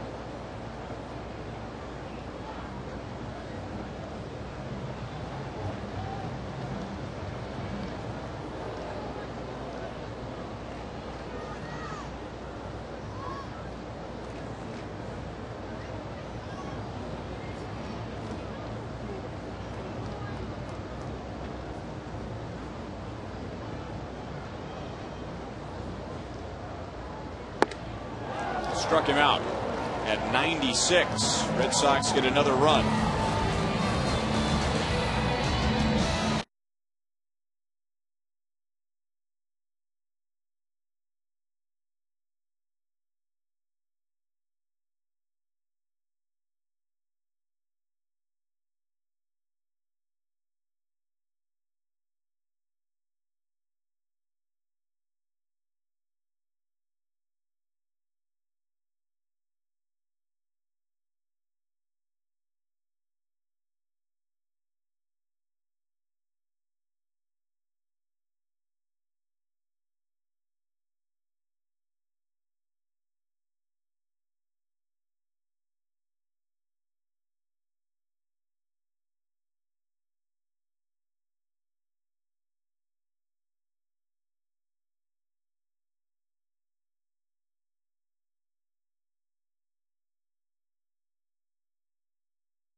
And Josh Anderson bats for the first time for the Royals. He came on in the top of the 8th.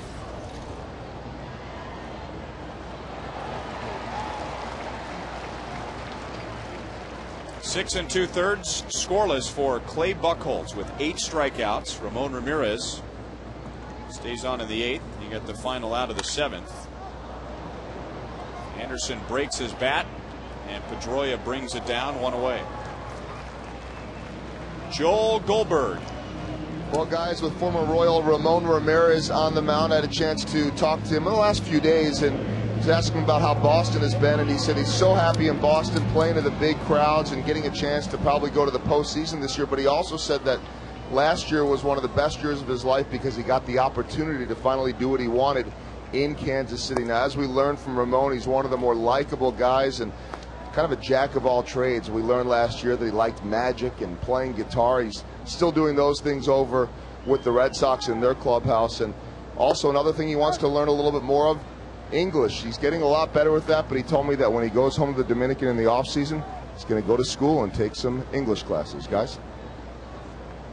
Well, he's a very popular player in the Royals clubhouse last year for the things that Joel described. And one of those guys, when he goes to another team, that the former teammates will try and find him. And the Royals were lined up to say hello to him in July when here at Fenway Park in Boston, and the same at the beginning of this series. Back to that old saying of, you see, wonder what the impact is on someone, whether it's someone you work with in the office or a player, after they're gone. Do you even notice when they're gone? Do you miss them when they're gone? Well, he missed him when he was gone because he did such a fine job on the field last year. Being able to keep the ball down, was it one home run he allowed all last year? I mean, that out of the bullpen, that's pretty good. I mean, so you do miss guys when they've been successful with your ball club. I asked Victor Martinez the same thing about Cleveland today, and he said the same thing. I missed the guys over there, but it's nice to be with a winner. He gave up 2 home runs in 71 2/3 innings, which had the Royals scratching their heads all season long, with the Rockies having a bad time last year on the mound. How was this guy available? And the Royals ended up getting him for Jorge De La Rosa, who has turned his season and career around in the second half this year. I remember one game I did with you last year, and when he was throwing a pitch that was 88 miles an hour, and we kept trying to figure out what that pitch was. And come to find out, it was that power changeup that it was coming in and it would go down underneath the swing of the right-handed hitters and away from the lefties. And lo and behold, somewhere along the line this year, somewhere around the All-Star break, the Royals bullpen, some of the starters started throwing that pitch again. So they figured if it was good enough for him, it was good enough for us.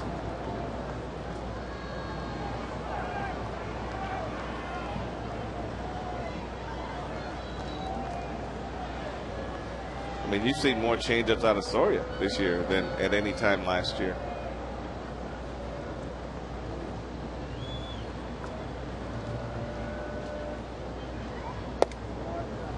Ramirez actually began his professional career with the Texas Rangers as an outfielder and was released after 1 season in the Dominican Summer League, but had the arm, signed on with the Rockies.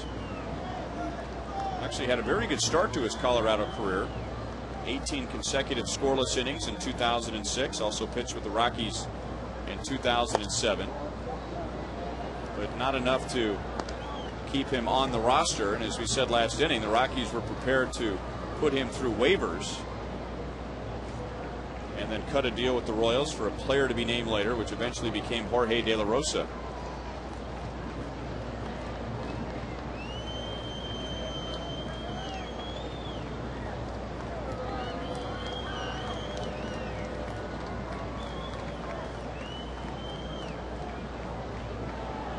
With the Royals, given the nickname Ram Ram by Royals video coordinator Mark Topping. And then Horacio Ramirez is here. We had a Ram Ram and a Ho Ram. We've got to lead the league in nicknames. The Royals have to have more nicknames than any team in baseball.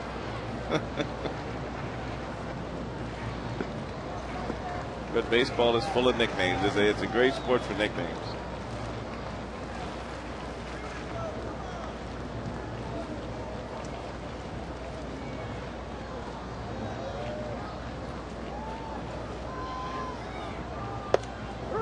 Three and one.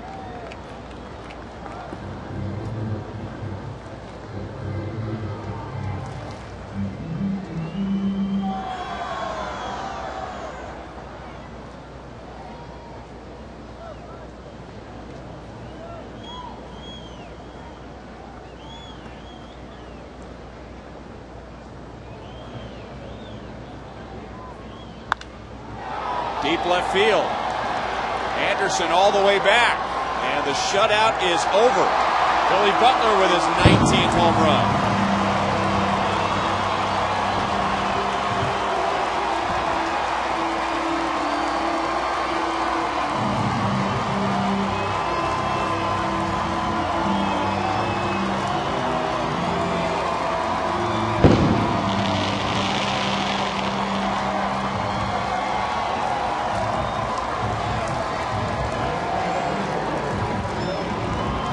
That gives Butler 20 RBIs this month.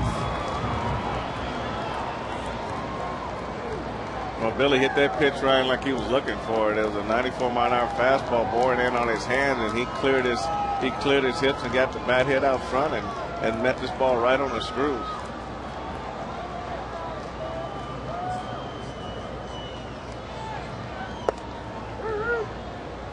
Oh, 0-1 to Mike Jacobs.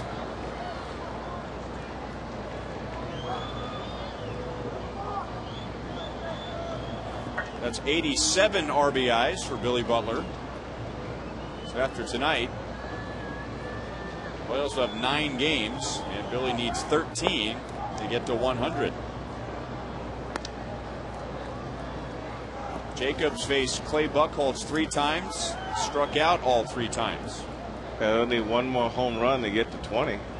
So that would be an excellent year for you coming out, as they say.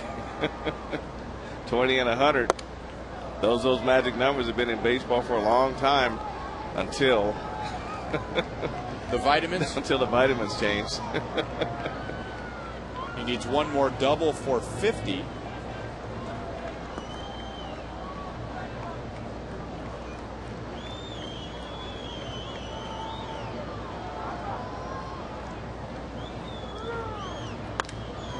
Jacobs into center field. So with 1 out, a single, a 2-run home run, and now Jacobs on base with a hit. So there's no doubt about that one,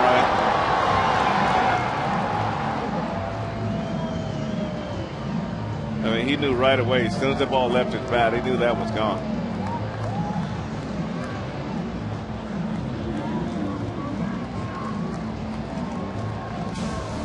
So it isn't a very pleasant return to Kansas City for Ramon Ramirez. Takashi Saito takes over with 1 out.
A 6-2 game, and with Mike Jacobs at first base and 1 out, Red Sox with another pitching change. StubHub.com is the official fan-to-fan ticket marketplace of the Kansas City Royals. You can see just how easy it is to score great seats to any game at StubHub.com. A couple of former Royals in there, Joey Gathright and Paul Bird. So here's Takashi Saito, the former closer of the Dodgers.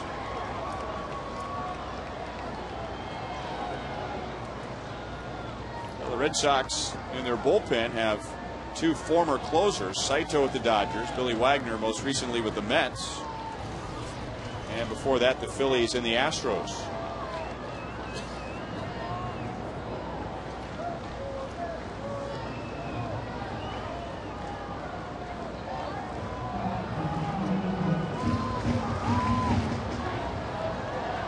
Alberto Callaspo 0 for 3.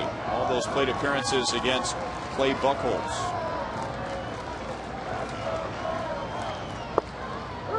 Saito, as a rookie, had 24 saves for the Dodgers in 2006. Of course, he was 36 years old after a long career in Japan. In 2007, 39 saves, and then spent some time on the disabled list last year. He saved 18. 1 ball, 1 strike. Saito, a little different in that over in Japan, he was not a big star. He was not one of Japanese premier pitchers. He was just 11 and 16, mostly as a starter. Also spent a couple of seasons as a closer. And when he came over to the United States, he was signed to a minor league contract with the Dodgers. 2 balls, 1 strike.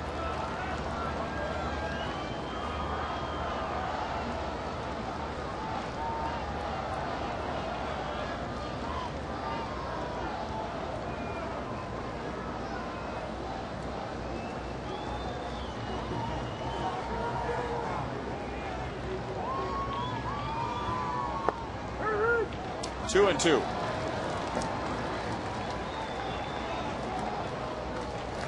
Japan is well represented in this series with Yasuhiko Yabuda for the Royals, Hideki Okajima, Takashi Saito, Junichi Tazawa, who's on the disabled list with the Red Sox, but he is here. Still 2 and 2. And not to mention Daisuke Matsuzaka, who was recently back from the disabled list. So I think these are the series that the traveling Japanese media dream about. You've got all of them here in one stadium. Well, you know when Suzuki comes in, you know what that's all about. And broken bat. And dropping in left field.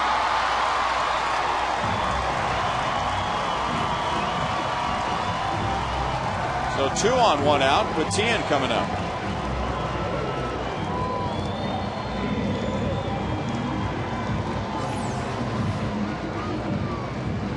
They got in on Casper. I think he broke his bat on this ball. This is it was close.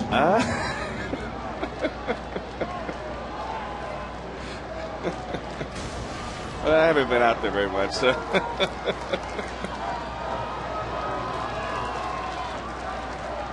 Mark Tien 0 for 3. Off of Saito's glove. Throws to second. Wow. You talk about a break.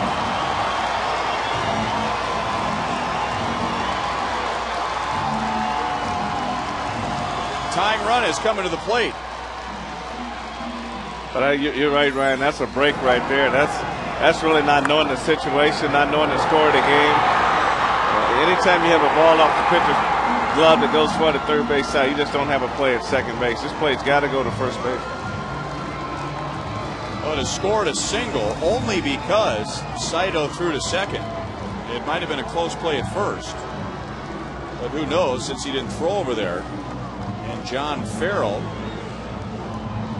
out there to counsel Saito. And now Miguel Olivo, who leads the Royals with 23 home runs, comes to the plate. Royals running out of outs, but remember, on Monday, the Royals twice were down by 6 runs and ended up winning the game.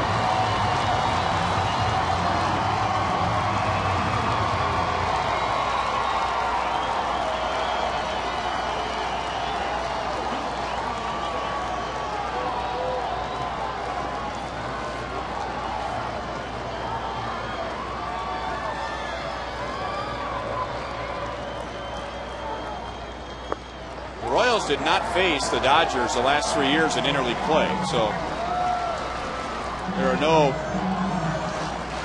Royals who faced him in a Royals uniform, but Miguel Olivo faced him when he was with the Marlins. He is 0 for 2 with a strikeout. Well, the Raw fans have come to life in this inning, Ryan. A little, like I said, a little luck, a little break here and a break there, and They've got a chance to get really back in this ball game. 1 ball, 1 strike. With 1 out, Myers singled. Butler hit a home run. And then Jacobs singled. And then Saito facing Cayaspo, who blooped it out into left field. And then the infield single from Tien.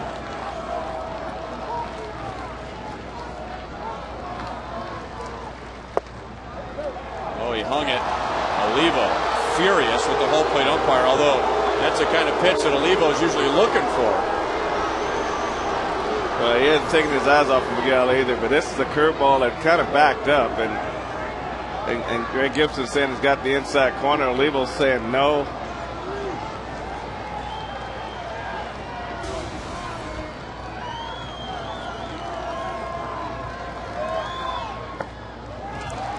Thought about it, 2-2.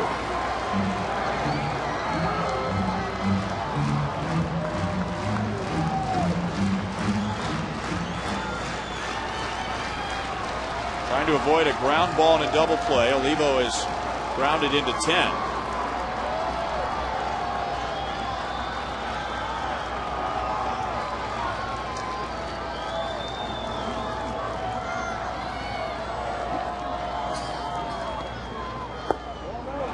Got the call that time. That is the difference right there in a nutshell. Those last 2 pitches of Miguel Olivo this month. The first 5 months of the season, Frank, he is swinging at those last 2 pitches. Especially if it's a breaking ball on the outside corner. And that one that backed up inside, it's hard for hitters not to swing at that pitch also.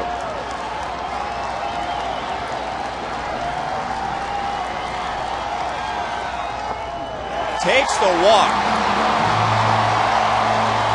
So it's a 3-run game, and now the tying run is on base.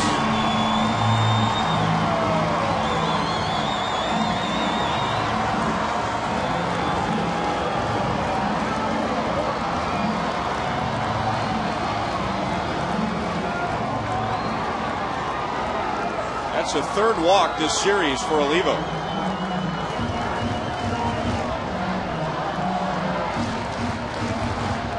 And now Alex Gordon, who has 2 hits.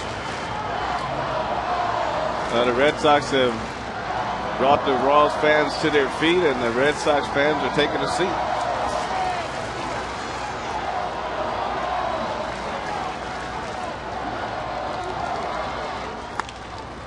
To first. Kochman out at second base. Gordon out at first. Tried to beat it with a head-first slide. John Gibbons will come out and argue.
foot come off the bag. It appears right there his foot is not on the bag, and Alex Gordon's hand is on the bag. Of course, it's very close and much easier to see in super slow motion, but that's why the Royals were arguing. There's the foot off the bag and the hand on the bag.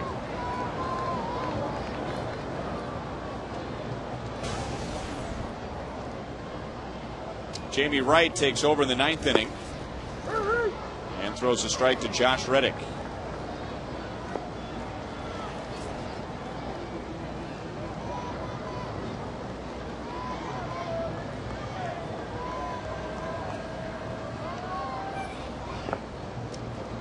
One and one to Reddick, who is 0 for 4. He reached on a Betancourt error in the 4th inning, which allowed a run to score, and the Royals have given up 3 unearned runs. Well, that's a difference in the game right now. Betancourt has 2 errors. Alex Gordon with an error. 1 ball, 2 strikes.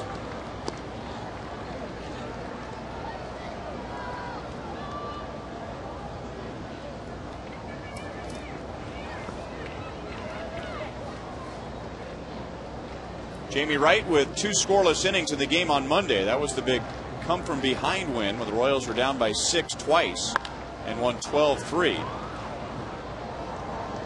Jamie was right back out there the very next night with 2/3 scoreless. Joakim Soria saving both games after Jamie Wright. Royals winning the first 2. Boston winning last night 9-2, and now ahead by 3 in the 9th.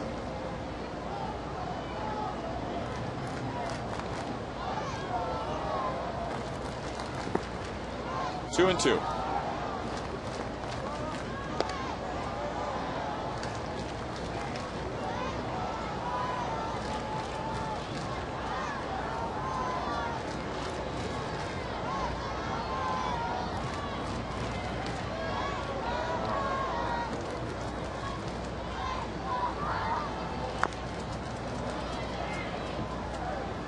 We'll do it again. Yeah, the Red Sox did everything they could to get the Royals back in the game, Ryan, and the Royals just didn't walk through that door. But you know, got the crowd back in the game, and Alex has been hitting the ball hard all day. He did hit the ball firm, and I just still like to see him run through the bag right there rather than go head first. You know, it's just so big a risk of injury, and I don't think you get there any faster. Good start for Jamie Wright. 1 down in the 9th.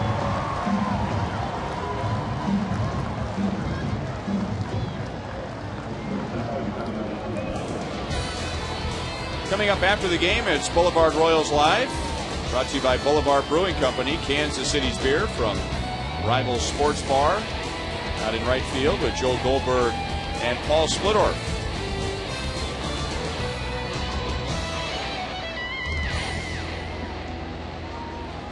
So 1 away to Alex Gonzalez. 1 for 4. Singleton scored in the 6th inning. Red Sox with 1 in the 3rd. That was unearned. 3 in the 4th. 1 of those runs was unearned. 1 in the 6th. There was an error in that inning, but it did not result in an unearned run. But an error in the 8th inning resulted in an unearned run. Gonzalez picks up his 2nd hit. He'll be at second base with 1 out.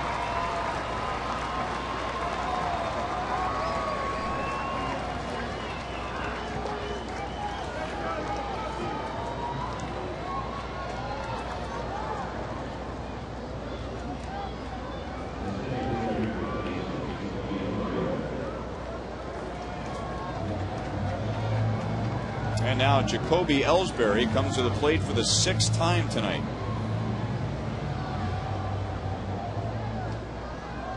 Hard to believe this is a 6-3 game. This game has had the pace and the tempo and the length of a 16-13 game. A doubleheader. It's been a long night. 2 hits, a run scored for Ellsbury in his major league leading 65th stolen base. And he gets jammed. Floats it over Callaspo, and this is going to be a big run for Boston. It was going to be uphill anyway, doing it in the 9th against Papelbon. But now a 4-run lead. And Ellsbury, who was mostly silent in the first 3 games, has 3 hits tonight.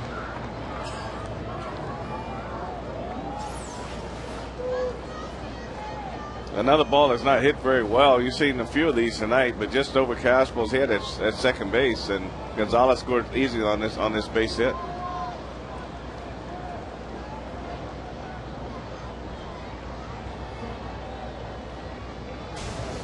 Like you say, Ryan, that's a huge run there. That's three. You feel like you got a chance to come back from 3-4. It's been done before, but every run you add on late is a big run.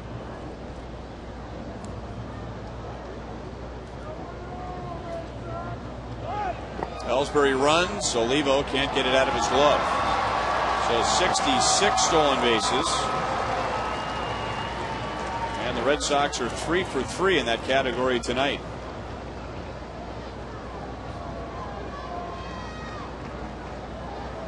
And now that it's a 4-run lead, Jonathan Papelbon is not warming up. This is going to be a long night for the Red Sox. They have to fly to New York after tonight's game. 1-1 on Pedroia. Right, you can see there where speed on the bases really makes everybody rush, and that's the second time in the series Miguel Olivo's had a shot, but had a hard time making that transition, just trying to be a little bit too quick.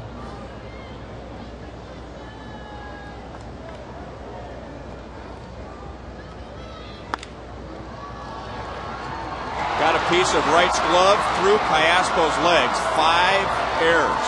5.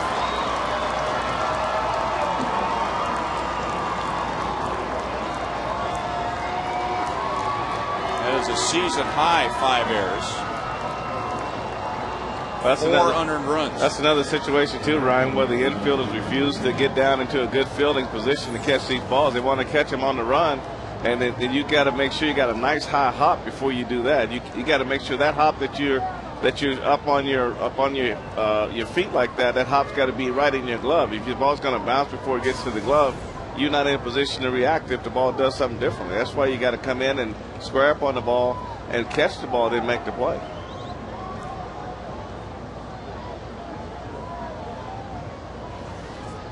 And now Martinez with 2 hits and a 23-game hitting streak.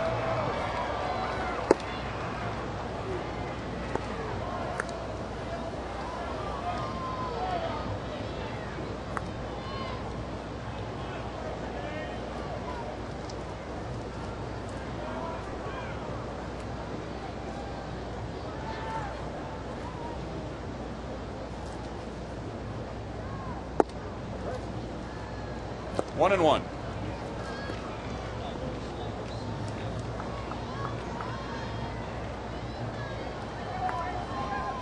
Royals' previous season high for errors was 4. That was against the Orioles here at Kauffman Stadium back in May. Royals won that game 7-4.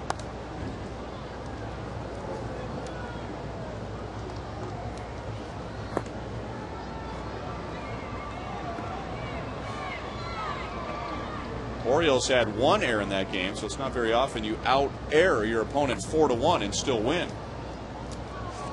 Tonight, the Royals have out-errored the Red Sox 5-zip.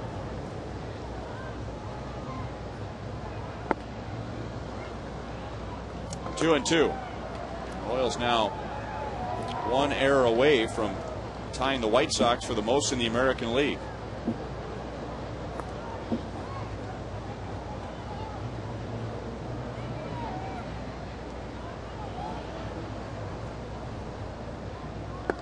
Red Sox already know that Oakland has beaten Texas 12-3. Well, before this game is even over, their magic number to clinch the wild card is 4. If they can close out this one, it'll be 3.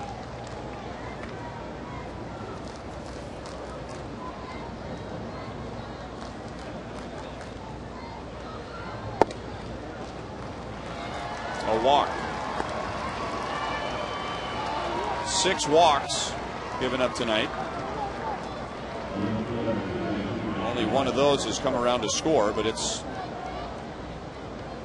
resulted in a lot of standing around tonight by the Royals defense. Of course, Royals defense can't blame the pitchers for the walks because they've committed 5 errors. And the errors really, Ryan, haven't been on difficult balls. I mean, they haven't been difficult balls to catch at all. If the infielders would just get in front of the ball and make the play. Strike on Brian Anderson came over to the Red Sox in a trade right around the deadline for Mark Kotze, who's now playing in Chicago.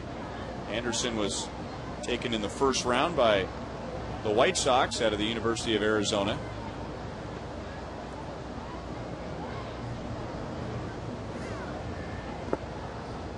A very good defensive outfielder, and that kept him with the White Sox for quite a long time, considering the lack of numbers on offense. But he was playing for the perfect manager, as Ozzie Guillen had a long career because of his glove, not because of his bat.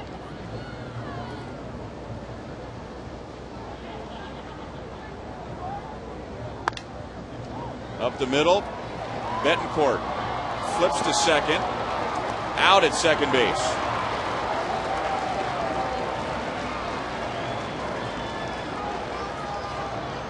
Well, the Royals almost lost that play because Casper didn't switch his feet. Now, once Betancourt goes on the shortstop side, he got to get that right foot on the bag and not the left foot, and that makes that play a lot easier. So here you see where he sets up. He sets up like he's getting a regular double play, but once he goes beyond second base, now Casper's got to switch feet. He's got to get to his right foot, and now he's got to act like a first baseman because you're only going to get one out right here. But he kept that left foot on, and the ball's a little bit further out, and he'd be having a hard time making that play. Ball 1 to Ortiz, who was homered tonight, his 26th of the year.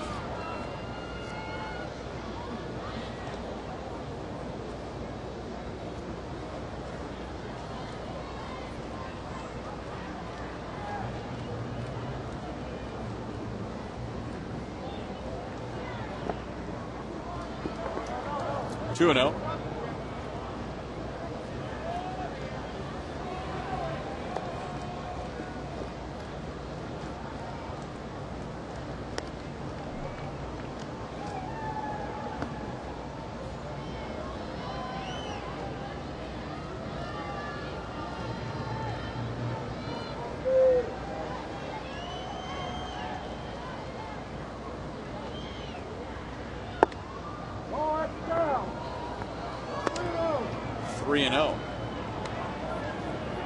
Sometimes it seems almost fair that a hitter as good as Ortiz would pitches down, and he hit his home run tonight on a pitch down. If he swings at it, it's a home run. If he doesn't swing at it, it's a ball. 3-1. Although the pitch that he hit out was more towards the inside part of the plate than the outside part.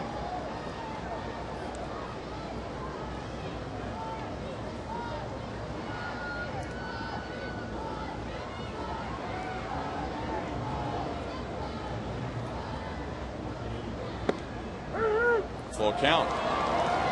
Ortiz was on his way to first.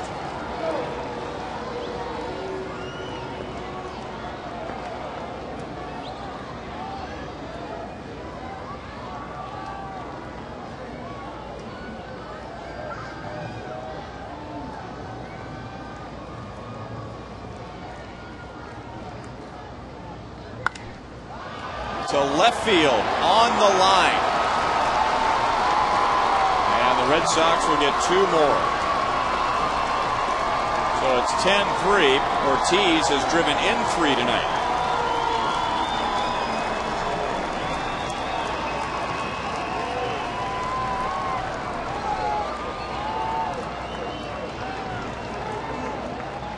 All you can say about that pitch there, Ryan, is this is what good hitters do. I mean, this ball was going away from him. He looked like he was looking to pull, but he's able to keep his hands back and get in the strike zone and keep this ball fair right on the line down the left field line.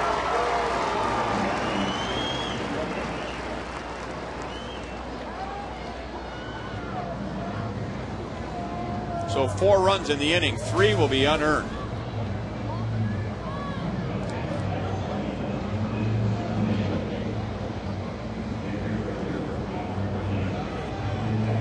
Bob McClure goes out to chat with Jamie Wright. Victor Marte warms up again in the bullpen.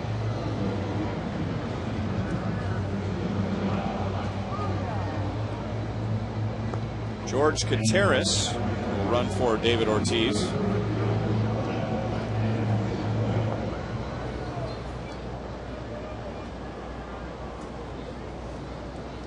About 3.5 hours ago, Anthony LaRue made his Royals debut and pitched 4 2/3 innings and gave up 4 runs. 2 of those runs were unearned.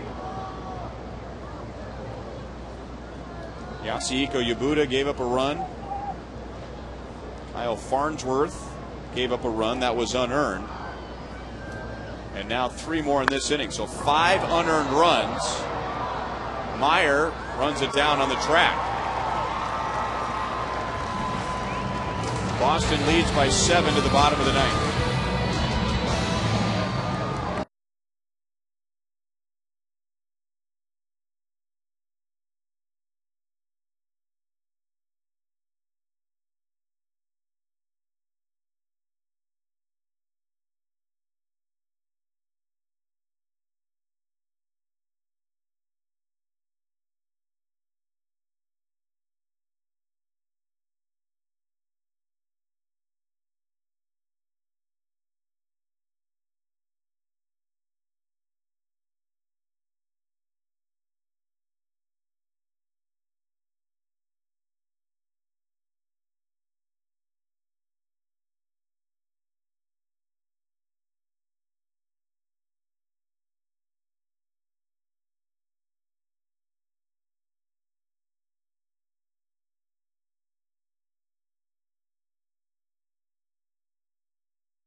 Third base, Woodward at second, and Saito stays on for the ninth.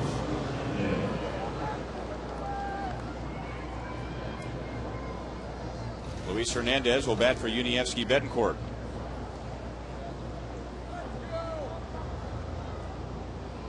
And a tough night for Betancourt at the plate. 0 for 3 in the field, 2 errors.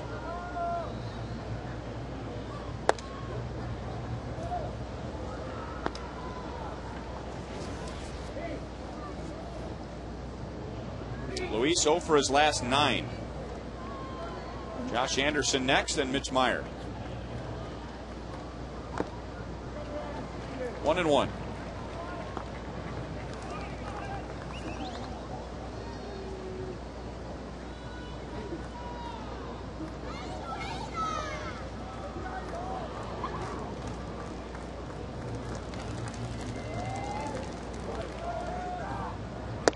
It's been a mostly frustrating night for the Royals on offense. They were scoreless until the bottom of the 8th inning, and then they came up with 3 runs. They had the tying run at first with only 1 out. Alex Gordon grounding into a double play to end the bottom of the 8th inning on a very close but missed call at first. And then the Red Sox with 4 in the 9th. And that means they don't have to use Jonathan Papelbon in a blowout game.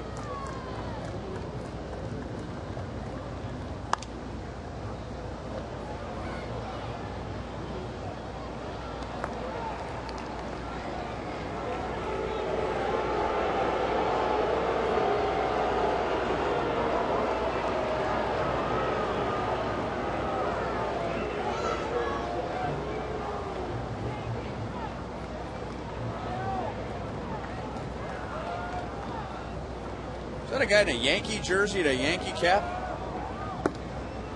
At a Royals Red Sox game. One down in the ninth.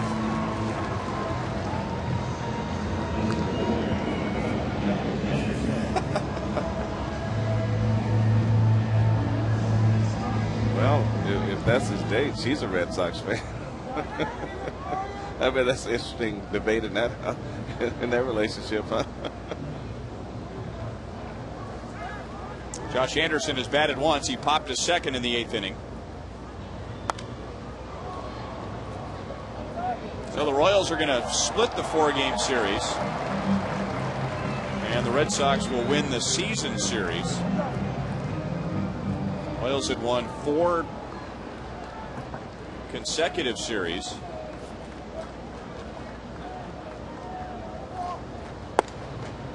Sweeping the Tigers here at Kauffman Stadium, and then taking 2 out of 3 at Cleveland, at Detroit, at Chicago, and we're on their way in this one after winning the first 2. But Boston coming back and getting the next 2, and then Minnesota Twins at Kauffman Stadium for a 3-game series beginning tomorrow night.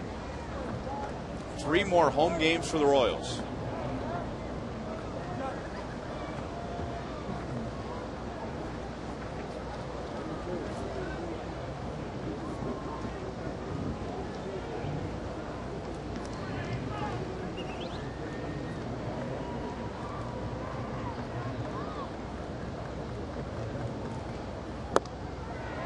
Two down.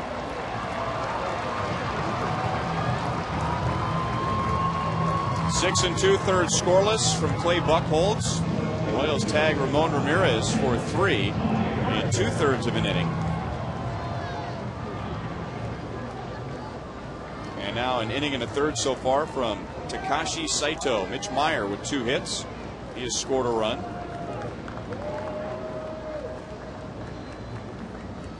Mitch 7 out of 16 in this series. 0-1.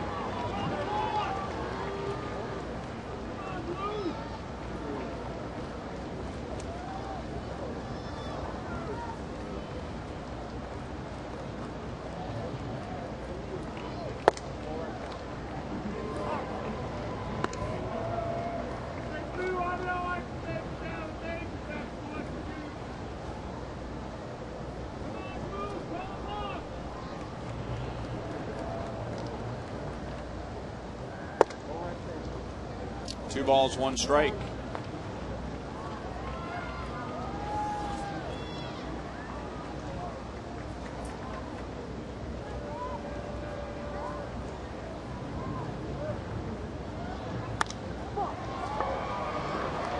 Gathright running to the line.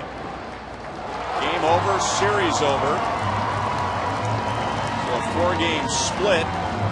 Clay Buchholz, his run continues with 6 and 2/3 scoreless innings, 8 strikeouts. He is 7 and 3. And in his Royals debut, Anthony LaRue takes a loss. Royals committing 5 errors, which led to 5 unearned runs. 10-3 Red Sox. Time now for Boulevard Royals Live.